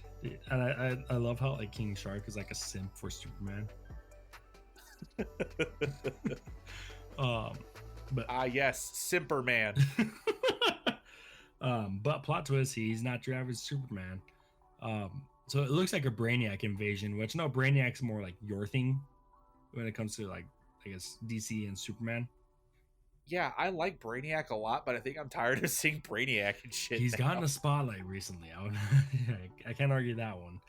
I think, like, Brainiac is, like, reaching the point where it was just like, remember there was that moment in Marvel time where it was just like, we're gonna put fucking Doctor Doom in everything. Yeah. I do like Doctor Doom more than Brainiac, though. Not gonna lie. I do like me some Doctor Doom, but, like, you know what I mean, though? It's just like Doctor Doom was in everything, and now I'm just like, it's just too easy. Hard into they're leaning hard into the Brainiac stuff. Yeah, it's just too easy to kind of lean into. But this one, like I said, it was a teaser, kind of just to get an idea of what the game's gonna feel like as far as, like, the vibe of it. So there's not really too much else to talk about. But this one is in the Arkham Trilogy continuity. Which, okay, here we go. It makes sense because it's Rocksteady. That's their franchise, so that's their continuity. But at the same time, Arkham Origins, not Rocksteady, also played into it. So I guess, spoiler if you haven't played Arkham Knight, which at this point you should, because it's a great game. But not if you played it on PC. Even now, did they ever fix it? No. I don't think they ever fixed it. Anyway, if you have a console, yeah, it's probably cheap as hell right now. Go play it. But at the end of Arkham Knight, Bruce Wayne is presumed dead. It's kind of ambiguous. They don't spell it out for you, but they heavily imply that he's dead. So Gotham Knights picking up with a dead Batman, literally right where you left off, and it looks like the same aesthetic, same vibe, same everything set up. It should work just perfectly in there. Meanwhile, over here in Suicide Squad, you got a Deadshot that's not even the same Deadshot who was in the Arkham trilogy. Like, you literally went from a white character to a black character, like, in the same continuity. How did that happen? Listen, man, if Michael Jackson can do it. Yeah, but then they're not gonna explain it. No, absolutely not. They're good. They will straight up act like, no, this is fine. This is how it was the whole time. Yeah. So it's The gamma was too high up on your TV for you to notice. yeah, it was your fault. So the whole like vibe, the aesthetic of it, like there's all little things, but there's a part where they have like the whole like DC character balloons, and it's got like the '89 Batman logo on there, which was never used in Arkham. So I don't know if it's just kind of like a meta thing where they're kind of just teasing other things, but it just seems really weird to have this in continuity and not Gotham Knights. Like both of them probably could exist. I don't know. It's just they both look fun, but that it's probably bothering me more than it should at this point. I mean, you like I say, you're the comic book guy. So if it should bother anyone, I think it's you. Yeah, and I've seen a couple people talk about it, so I'm not alone to this, but also know it's not probably that big of a deal either. Watch it make the game straight up fucking terrible. Unplayable. What if? Go on. What if Suicide Squad : Kill the Justice League? Like, what if you buy that game, you install it, you're ready to go, you're excited, you fire it up, and it's just the new Battletoads game? Look, dude, I can only handle so much fuckery. And we already talked about the Kingdom Hearts fuckery, so there's not room for much more. Which would mean Battletoads is part of the Arkham continuity. Is that the new bit? Yes, this is we've retired the Last of Us bit. Now everything is in the Arkham continuity. And we'll have to explain how it works too. Oh, how it ties in. Yeah, but like I'm talking like deep level. Like so back to Polygon. Did you ever see the Unraveled of I Fixed the Zelda timeline? Yes. Exactly like that. Like that much level, detail, cameos, all of it, baby. Let's go. All right, so the Battletoads are just the illegitimate children of Killer Croc. Uh-huh. That's all I got. All right. Killer Croc fucked a frog, and now we have the Battletoads, and now life is awful. In that order. And then Brainiac. I don't know where I'm going with this, but yeah. Come back next time for part 2. Yeah, let me workshop this a little bit. My Battletoads fan fiction. This has to be a thing. This has to. I don't know if I can handle horny Battletoads, dude. I've seen too much shit in my life. It's gonna come off like Twilight. Battletoads are riveted for your pleasure. Oh man, let's move on. Please stop me. We're gonna get an explicit tag for this episode. I already know it. It's for horny Battletoads.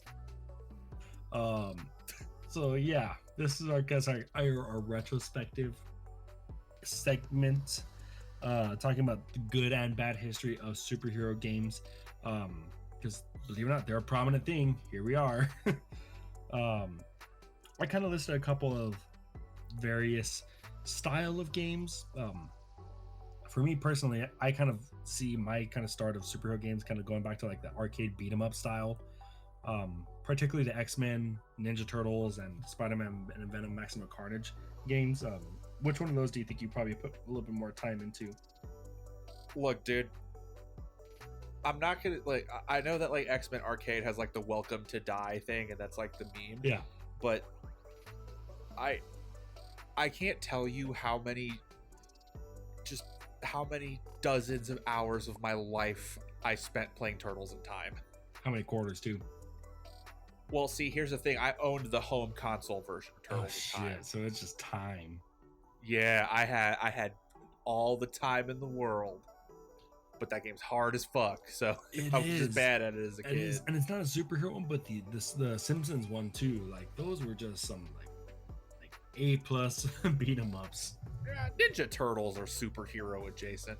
They are. They're comic book, and yeah, they're power turtles. Yeah, I'll allow it. So that's kind of my first, I associate those with like CC's to be like specific. I don't know why. I guess that's just because like they had every single one in the arcade in CC's Pizza. Yeah, I would just go to CC's and play Carnival. Now, if you want to talk about a game that fucking ate probably hundreds of dollars from my parents, it's fucking Carnival. Time and place. But that's kind of, like I said, the first entry into it. There's in the mid 2000s there was the start of all, I guess, the licensed movie games that kind of took off for Storm for a while. I'd probably say at least like 10 years. Mostly bad. There was a few good ones. Like, did you ever play the X-Men Origins Wolverine game? Yeah, that game fucking rocks, dude. Yeah, and the movie's so bad. So as soon as I like heard the game was good, I was like, how? And I saw videos, and I was like, dude, this is like Wolverine shredding into people, like in the ways that he didn't do in any of the movies. Yeah, I got that game as a gift, and I was like, oh, it's rated M. I was like, oh, he probably just says like fuck a lot, because that seems like a Wolverine thing to do. And then I was like, oh, he's murking motherfuckers up in here. I was like, okay, dude, yeah, and I never expected that, and it was so cool. There's also a World of Warcraft reference in it. Does it really? Yeah, one of you can find Frostmourne in the game. It's an achievement. All right, I'll have to look that up. I have the platinum for X-Men Origins Wolverine. I mean, it wasn't a hard game to platinum. No. But yeah, that one totally caught me off guard. Then there was the gem that is Spider-Man 2. I don't think I've heard a single person not hold that in high regard. Yeah, that game is a certified classic as far as I'm concerned. Yeah, and it set the pace. I mean, I don't think it ever got outdone until Spider-Man PS4, which we'll get there. We can't not mention that one as well too. Oh, absolutely. My favorite thing was the follow-up to it, which is Spider-Man 3, which I think that one of all the ones has the most internet fame, with the whole kind of quick time event, slipping through fire, make a mistake, fall flat on your face, and I'm going to die, and have like the whole building explode meme. That was a good meme. A good meme. Yeah, and it occasionally gets resurfaced too, so I appreciate it.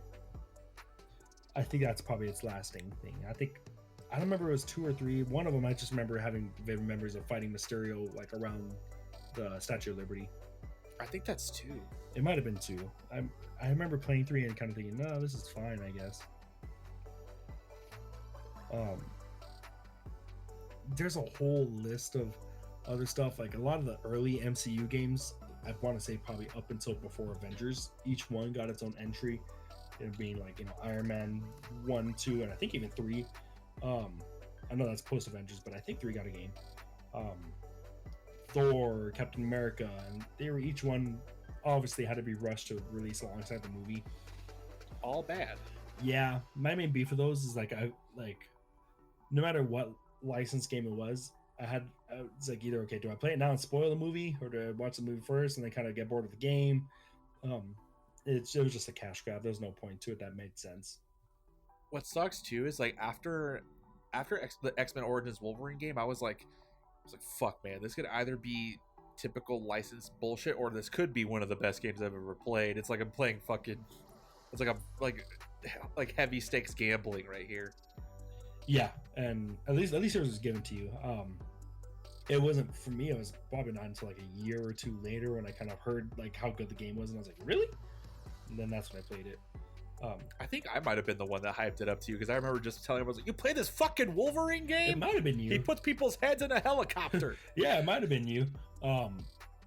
And they kind of made the whole, I guess, Deadpool fight at the end make more sense. I mean, still the same old you shut Ryan Reynolds up, but it made more sense in the game. Yeah, they weird how they made that, like, it's so wild how that game was just better than the movie it was based off of. Yeah, I don't know how that worked out. Almost never does that happen. There's like a perfect example of how to do it, I guess. For real. I'm glad that that's kind of been a thing of the past, that we're not getting those anymore. Like, imagine if every Marvel movie got a licensed game. No. Like, I refuse. Think of how bad the Guardians of the Galaxy licensed game would be. Amazing movie, probably does not translate well to game. Didn't Telltale do a Guardians of the Galaxy? Yeah, but that's not the same thing though. They didn't do it just based off of the movie. It wasn't just a licensed movie copy or movie release. That's true. Yeah, so that was the thing. I personally like all the original ones. I have a pretty good selection that I wrote down here, starting with Spider-Man on the PS4, the modern masterpiece, I guess, when it comes to Spider-Man games. Straight, like that's probably as close to like a flawless game that I've played recently. We can talk about it now, story-wise, right? It's been out for a minute. Yeah, we can say Aunt May's dead. Aunt May's dead. That hurt my feelings, and then the fight with Doc Ock hurt my feelings also. Yeah, and I've said it before. I really liked how it pulled modern Spider-Man stories from the past 10 years into the limelight. Specifically with Miles Morales and Mr. Negative. It's led to Miles Morales getting his own installment, kind of side game. That's, I don't know if it's launching at PS5, but on PS5, like that alone made me want it. Yeah, I think that's a launch move for him. Oh man, yeah, I'm in, baby. More people than ever are hyped on Miles, and I'm on board for it. I love how they kind of included this game could not exist without Spider-Man 2, and it's aware of that, and it includes a whole lot of references to Spider-Man 2 in this game. With like it wears it's like what it owes to Spider-Man 2 on its sleeve for sure. Yeah, with a lot of the side missions where you have to catch the balloon for the kid and a lot of things like that. There's no I'm going to die moment in this game. This is one that's going to hold up like Spider-Man 2 did.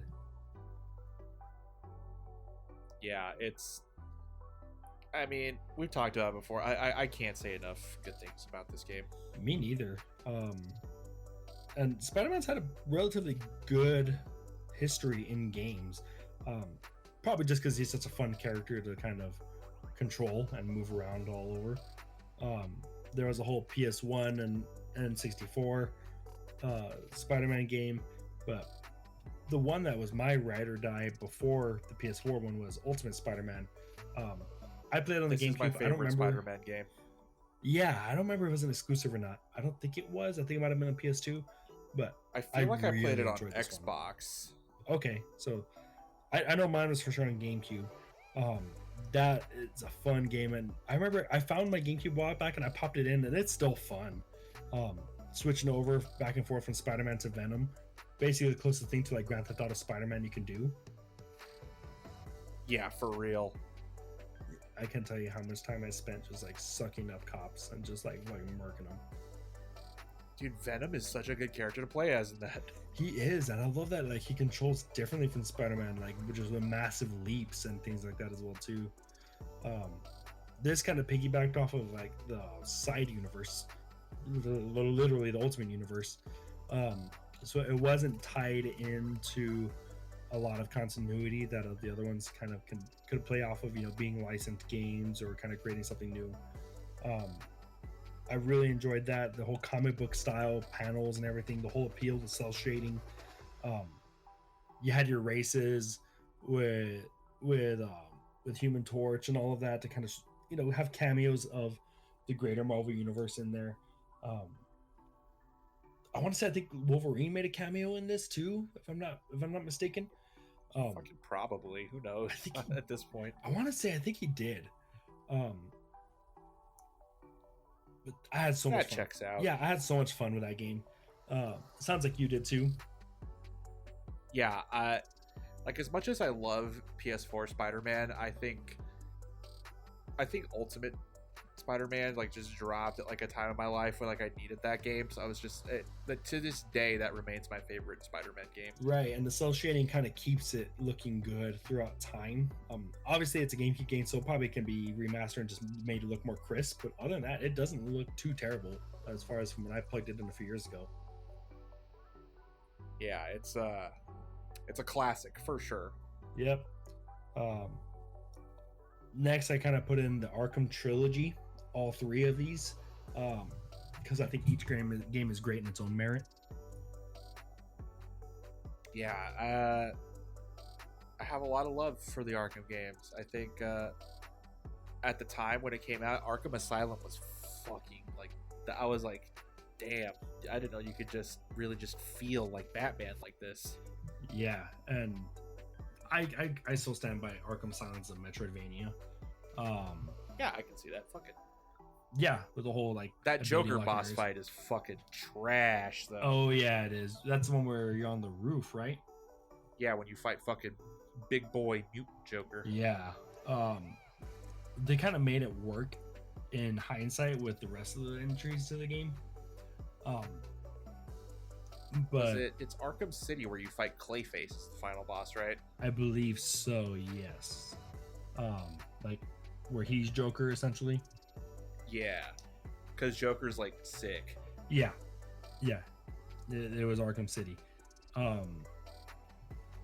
kind of like this game immersed me. All three of them did in their own way, but it all started with Arkham Asylum, kind of going through and seeing like each respected area and learning more about it, and again like the Scarecrow gas and all of that stuff.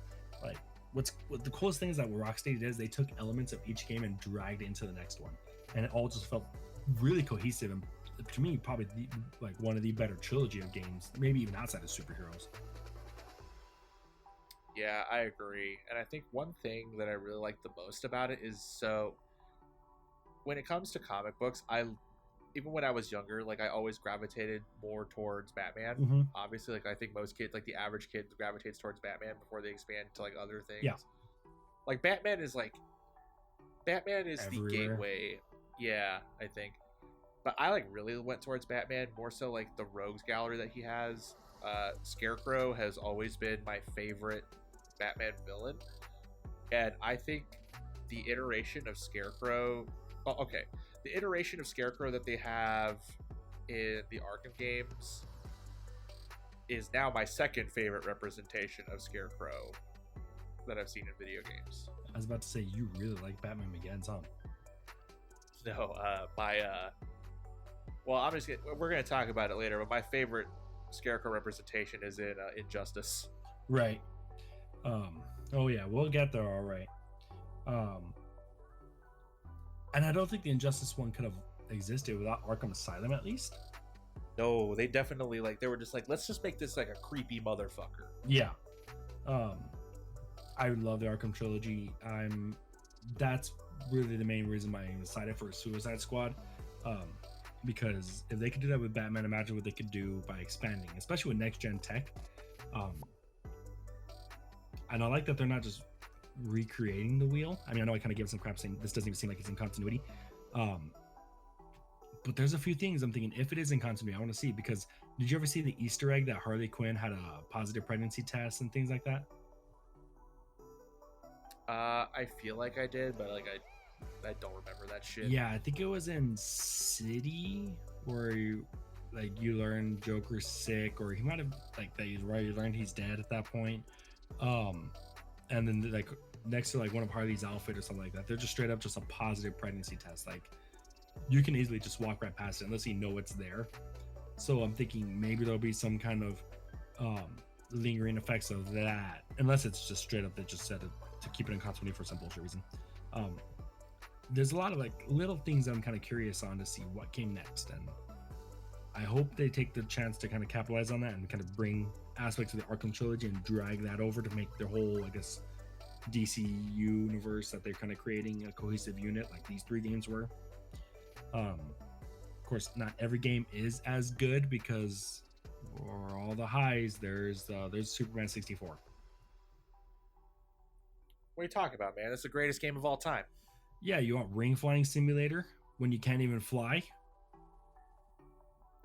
I mean, it's no Battletoads, but look, I don't think Battletoads is going to be like nearly as bad as Superman 64. Yeah, this is I think this is like the poster child for like bad video games at this point, because it's rough, man. it's the Imagine Dragons of video games. Oh man, why'd you have to insult Superman like that? I just remember like Metropolis looking like it was like a slab of land, like floating almost, with hardly anything going on in it, and literally just flying through rings and rarely ever being able to. And I remember once we beat that first level, the ring flying one, and next thing was like indoors, and I remember thinking like, what do I even do here? Yeah, it's real fucking bad, man. Yeah, like I don't think most people got past that first level, but everyone owned it for whatever reason. Somehow everyone I knew had that game, and everybody hated it.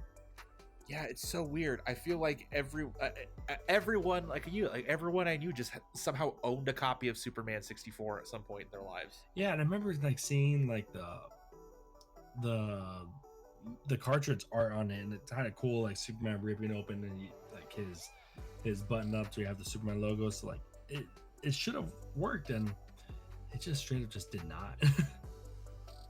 Yeah, I don't think anything has worked less than that.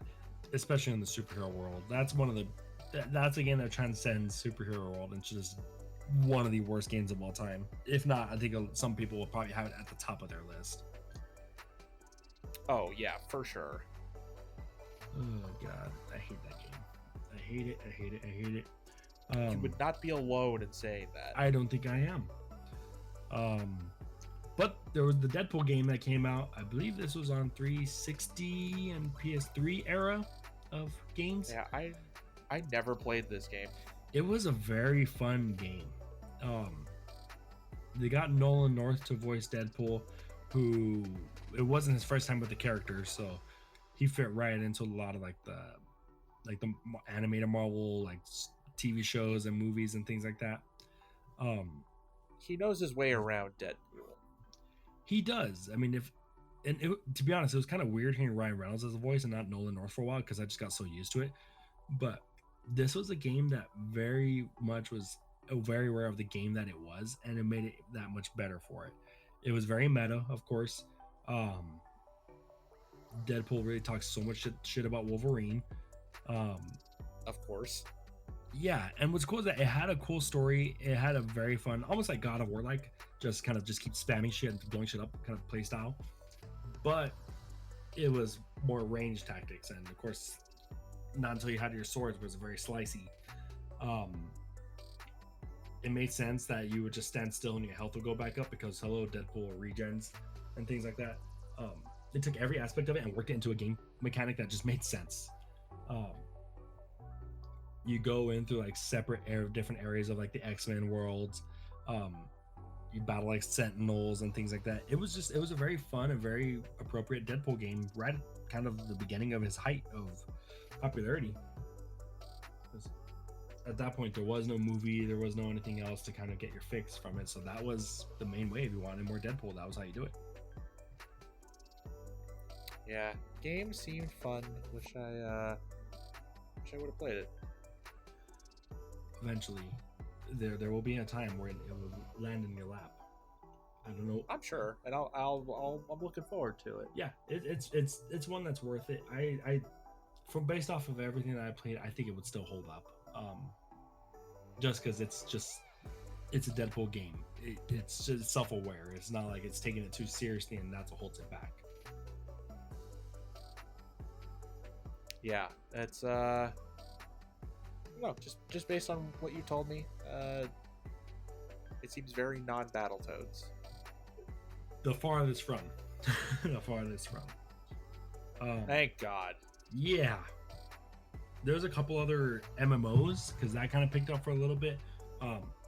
Biggest one particularly being the DC Universe Online. It's a cool concept. Just kind of create a character, go right along with your favorites, learn from them. Sure. On Switch, I remember it was a PlayStation exclusive at first. Yes, I think so. Yeah, but now it's on PC and Switch. I'm assuming, I think it's on Xbox too. But that could not have existed without City of Heroes and Villains, which was relatively big for a while. Oh yeah, those are like I think the superhero MMOs for a bit.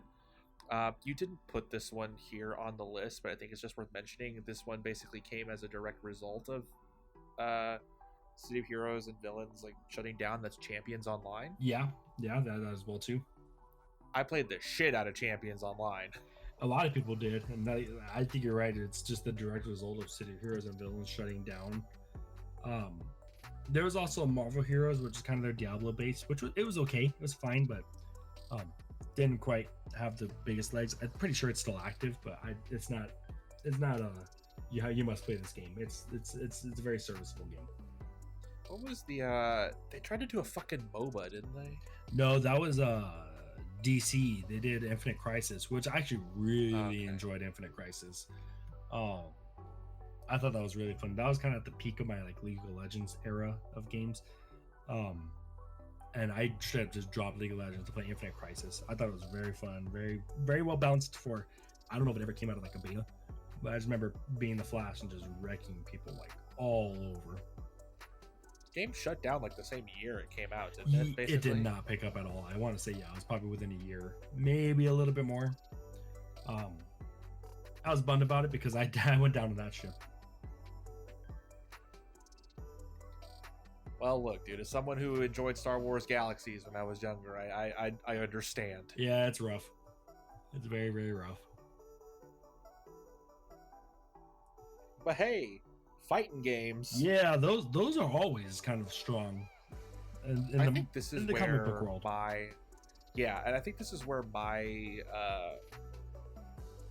my enjoyment of superhero franchises like really comes in. Because I played a fucking lot of MVC2, like a lot of it. Oh, I wonder how much like an unopened copy of those goes. I remember when I first got my GameCube back, like I want to say it was like 2012. I think it was like $75 for an unopened copy, and I'm sure that's only doubled at least by then, or since then. Oh, absolutely. I just remember my team in MVC2 was always Jin, Bone Claw, Wolverine, and Akuma. That's a good comp. Occasionally, I do serve bot if I just wanted to be a piece of shit. That's probably one of the biggest crossovers in games, even in games in general, because that's two massive IPs. Before Marvel really, yeah, and before Marvel kind of took its like cinematic universe like big blow up. No one really cares for the first one, really only the second one, and then I guess the third one, just because I mean it was an anticipated release. Yeah, MVC2 is really the one though, and I think what I like about that one is that was pre MCU, so they could just put like whoever the fuck they wanted in that game. Like to this day, I'm still like, who the fuck is Marrow? Yeah, there was no licensing problems, there was no restrictions, and it was just the comic book versions of the characters too. There was no kind of this is based off over here, and this came from over here. It was just the characters as they were written at that time, which is really cool. Like, yeah, like Keith, you like comics. What's Blackheart Steel? Blackheart, that is Tommaso Ciampa. He was in is in NXT right now. He had a feud with Johnny Gargano. Listen here, motherfucker. You know what I'm talking about. Don't make this about wrestling. Okay, before I start talking about horny Battletoads again. Okay. Blackheart, he's got some crazy hair. I think he was originally a Daredevil thing. He's kind of a little bit more of a deeper cut. There's nothing really I've read particularly on him. As far as main story based, is outside of like Ghost Rider and things like that, of course. Is he a Ghost Rider villain? I feel like he's a Ghost Rider villain. Yeah, I think he was in the Ghost Rider movie, if I'm not mistaken. Yeah, he was the emo guy, right? Yeah, the one in the kind of like mid 2000s spiky cut emo guy. Yeah, the dude that definitely tried out for Lost Boys, and they told him no. I was gonna say the lead singer of Trapped. Fuck. Look, dude, that Ghost Rider movie's bad, but come on. Yeah, that's about all I got on Blackheart. I never really dug too deep on him too much. Um, really cool MVC character though. Yeah, MVC2 in general is just a great fucking game. Yeah, and these next two entries straight up just can't exist without it. There was Mortal Kombat versus DC Universe fighting game, which was, yeah, I mean, it was okay at best. Really, the main thing I played that for was story, which was also serviceable Not at great. best. Yeah, it had its moments where they kind of pulled off some like kind of deep cuts that were kind of really cool references, but as a whole, I mean, it was a fighting game. You could play as the Flash and just kind of just And cheese win. your way through anything. Yeah, exactly. But that did, however, set the pace for Injustice. Oh god, Injustice. I remember, I just have vivid memories of you being like, "Yo, dude, just play Injustice." Yeah, just play the story. Just play it. It'll get you. It'll work. It'll do it. And then I did, and I was like, "Oh my god!" What did Superman just do to that 10-year-old child? Yeah, one hell of a game. And like I mentioned earlier, Injustice 2 has my favorite iteration of Scarecrow. Right. And it's cool how like they kind of took Injustice 2 and kind of amped it up a little bit. Even it's just not even story, just like gameplay mechanics, adding like the armors and things like that. It basically, like I said, it took what MVC opened up and just ran with it. Yeah, I think Injustice 1's a very good game, and I think Injustice 2 basically just took the Injustice 1 formula and just turned it up to 11 and made it a better game. I think they even did like the loot stuff in that game very well too. Yeah, they did. Because all of it. Also, Go for it. being from El Paso, Blue Beetle represent, baby. Yeah, he is there. Jaime Reyes. Now, if only we can get him in a movie or something. It will never happen. No, they never will. But Bro, they couldn't even do fucking Batman versus Superman, right? You think you trust them with a blue fucking beetle movie? I mean, if James Gunn introduced the character and it kind of spun off of that, maybe. Who plays Blue Beetle besides The Rock? We already know The Rock is going to be Blue Beetle. Ooh, who does play Blue Beetle? He's got to be young. Does it specifically have to be like a Hispanic actor, Yes. or can it just be someone brown? No, Shia LaBeouf is not Blue Beetle. No, I was gonna say a kid from Hereditary. Yeah, I can see him. Shit, there's not really that many young Hispanic actors. That's what I'm saying.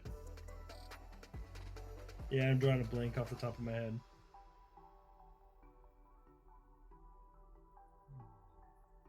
Yeah, I can't think of anybody. If he wasn't young, I'd say get the dude that played Diego from Umbrella Academy. Have you watched that yet? I have not. Get on it. That's so good. Look, dude, if you want any indication as to how long it's going to take me to get to that, still have not watched a single episode of Stranger Things. Good God. I'll think about Yeah, this. that's about where I'm at right now. I'll figure out who plays Blue Beetle when I have actual time to think about it. One of the Battletoads. Just one. Or all three of them. All three of the Battletoads just stuffed into the Blue Beetle costume. I was gonna say, if they're like really short, stack them up on the top of each other, kind of create one Blue Beetle. The Blue Beetletoads. God. I got all fucking night, baby. I gotta go.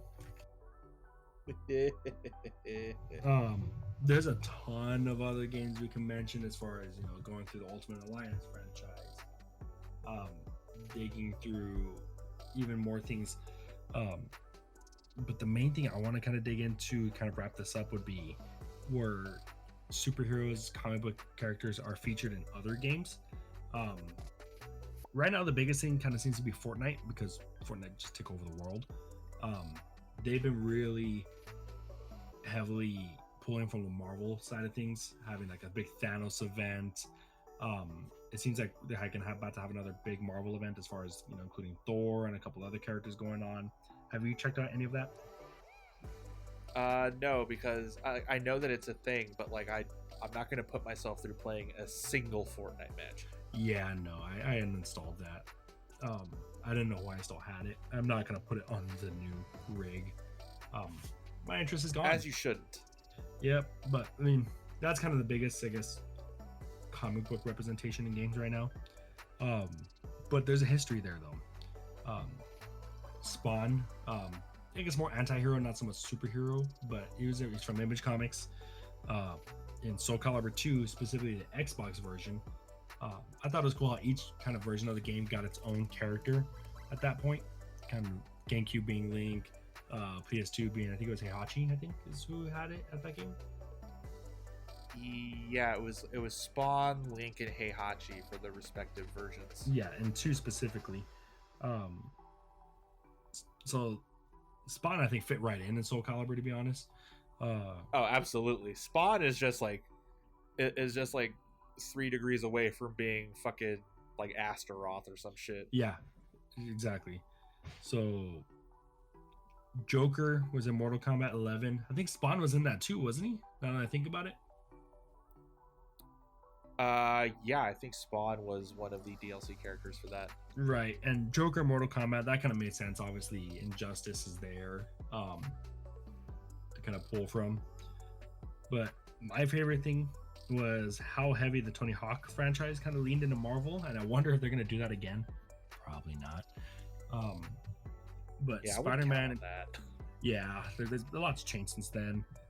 Spider-Man and Tony Hawk 2, Wolverine and Tony Hawk 3, Iron Man and Tony Hawk Underground. Oh man, dude, imagine just like blasting Eric Sparrow. Just later walking would be sick. Yeah, just have like Iron Man do his slow motion walking away while Black Sabbath is playing.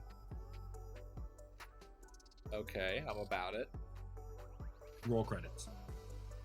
That's it. Yeah, that's the game. But yeah, video games and superheroes have always kind of gone hand in hand, mostly for better than worse. I honestly think there's a lot more worth playing than worth skipping out on, mainly because for every like trash like game, there's a few that are worth the time. Yeah, I mean, even then, like the Spider-Man PS1, it wasn't a bad game. It was very popular at the time, and looking at it now, it's a totally wild concept because you're swinging above the city because it's all like toxic, but it worked for the time, and people were happy for it, and I was one of them. Yeah, I don't know. I just think in general, it's cool having like that crossover in games. Yeah, it's something you don't see as often now, obviously, because like everyone's got their exclusivity and shit. No one wants their that's part of the reason why MK versus DC ended up the way it did, was because like DC was like, no, you can't kill our fucking heroes, or they can't be seen killing anyone. Right. So they had like the heroic brutality shit. It's just like they neutered that fucking game because of it. Right, and then I guess they changed their mind with Injustice, but whatever. Side note, there was a really cool Injustice like tag along comic that was really short reads. You could read each issue in maybe 10 minutes. Like it had showed the uncensored panel of when Superman like straight up just like thrusts his arm and kills Joker. And that shit was really hard. starts. Oh yeah, it was. Especially because like Joker's still smiling and laughing as he does it. It goes into more detail, fills in a lot of the gaps, and continues onward where the game ends as well. 2 damage, and then they did it again for Injustice 2. So the end of the line is superheroes. There's one for everyone, in every medium, whether it be movie, at this point even audiobooks, podcast series, or video games, to keep it on brand with what we're talking about here. I'm really curious to see what the future is, because we're starting to see a couple things where licensing and exclusivity becomes a hindering point on some games versus another. So as we kind of are in the peak of superhero movies. Maybe that might change for games if people want to be, I guess, political about it. I don't know. What does the future hold? I don't know. I would love to, like, I get why companies are like protective of their IP. Yeah. Like, it's not something that's totally lost on me. Like, I think I would be too, especially for a company like Marvel, whose franchises are like on some fucked up mega level now. But I don't know. I think it's really cool for companies to just like work together and like put their shit in like other things, even if it's like something fucking like dumb as hell. Yeah. Like, I think the perfect cameo really is the Tony Hawk franchise, because they picked some athletic characters and had them just on a skateboard, and it was silly. It made sense and it worked and it was fun. Seeing Spider-Man do those crazy flips and use the web swings to bring the board back. Yeah, I love shit that it's like Spider-Man, and then it's like, oh yeah, here's Bam Margera, here's Tony Hawk, also here's Darth Maul. Yeah. So I hope they do something cool with this game. I think what we say, Crash Bandicoot, I think it was the one that we predicted in the game. I don't remember exactly what we said. Who's developing it again? I don't remember. Yeah, I don't know. Well, I mean, I think Crash Bandicoot would make sense if it was like a PlayStation exclusive, but it's not. Yeah, so there might be some things where you have like a character exclusive to a game here and there. I want to see more. See Thanos on a skateboard. Yeah, that'd be tight. Just to see what happens when you do that. As of right now, DC's got the side in gaming because Marvel's Avengers, I think it's gonna have a rough start. I do think they. Oh yeah. Yeah, I think they could correct the ship over time. My measuring stick is Battlefront 2, and it seems like they got a really dedicated fan base now. I hope that's their best case scenario, that they can do that. If not, then yeah, it might be rough. I don't know. That's another one of those only time will tell deals. But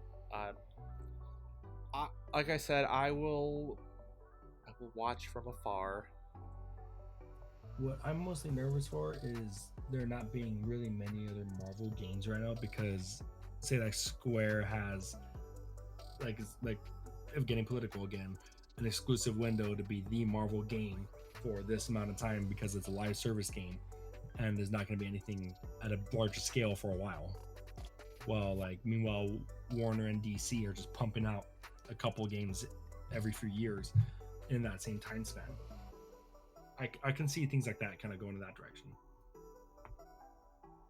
Yeah, I don't think I'd mind things going in that direction. I mean, I'm definitely more about quality over quantity, but like Spider-Man was definitely high up there, but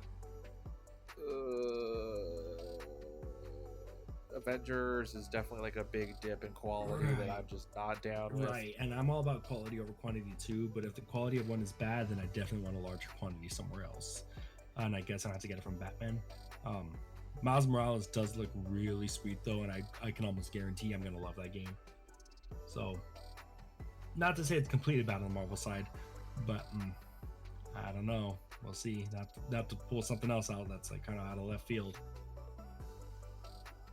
Yeah, it's another one of those time will tell. Let's see how it goes for superhero related things in the future. Yeah. With that, I don't think I have really much else to chime in. You got anything else to kind of close out this whole superhero block? No, I just want to give one more fuck Battletoads before we go, I guess. Oh yeah, gotta get one for the road. Well, I think that's actually going to do it for us here. This has been episode 27 of the Mid-Game.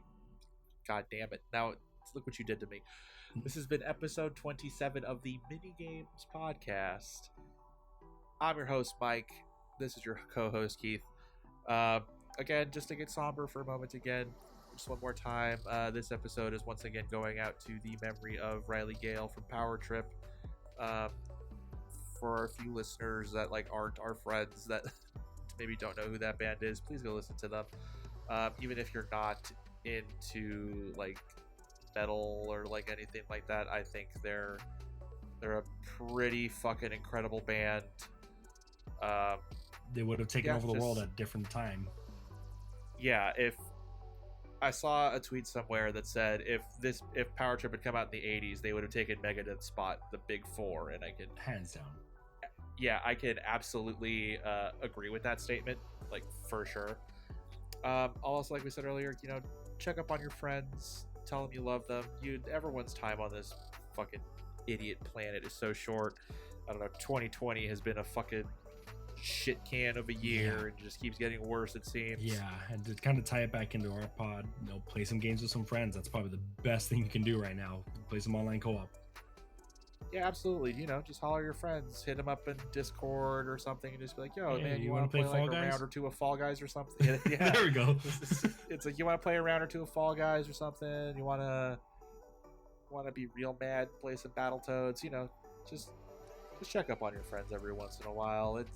It takes no time at all, and I don't know. Maybe you won't beat yourself up as much if something does happen. Just call your homie up and say, "What have we kissed?" At the peak of. I mean, yeah, I definitely say that on a regular basis. So yeah, I mean, imagine that, getting the crown, getting the dub. Get that dub with the boys. Yeah, yeah, that's all I got. Yeah, that's about it. Thank you guys for listening. Keep an eye out for all the YouTube shit that's going to be coming up soon. Keith has been working his fucking ass off. Based on what I've seen that he's done so far, it's really good work. Can't wait to see what Keith does when he gets an actual computer too. This is only the tip of the iceberg for us. It's cool to be putting out you know, more shit for you guys. Like, the podcast is cool and all, but sometimes, you know, supplement that shit with a little extra. So yeah, look up for extra content on YouTube, and I think as Keith said, he's probably just going to be straight up uploading full episodes on there also. So if you're down with the tube, that'll be another place for you to listen to us at. Yeah, and real quick, while you're there, like I said, first video is going to be live. Do us a favor, give us a subscribe. We can't get a custom URL until we get 100 subscribers. So help us get there as quickly as we can before some other nerd takes the name. Yeah, because then if that happens, we will have to change the name of our entire podcast to go around to go with that, and then that's it. That's a branding nightmare. Yeah, I don't want to be mini_games. Come on. No, I can't do that. So yeah, hit us with the subscribe button. Cast. Yeah, just search up Minigames Cast on YouTube. It should pop up relatively quick, and just hit the subscribe button, help us out, and then we'll go from there. Yeah. Again, thank you guys for listening. Episode 27 of the Minigames podcast in the can. Battletoads.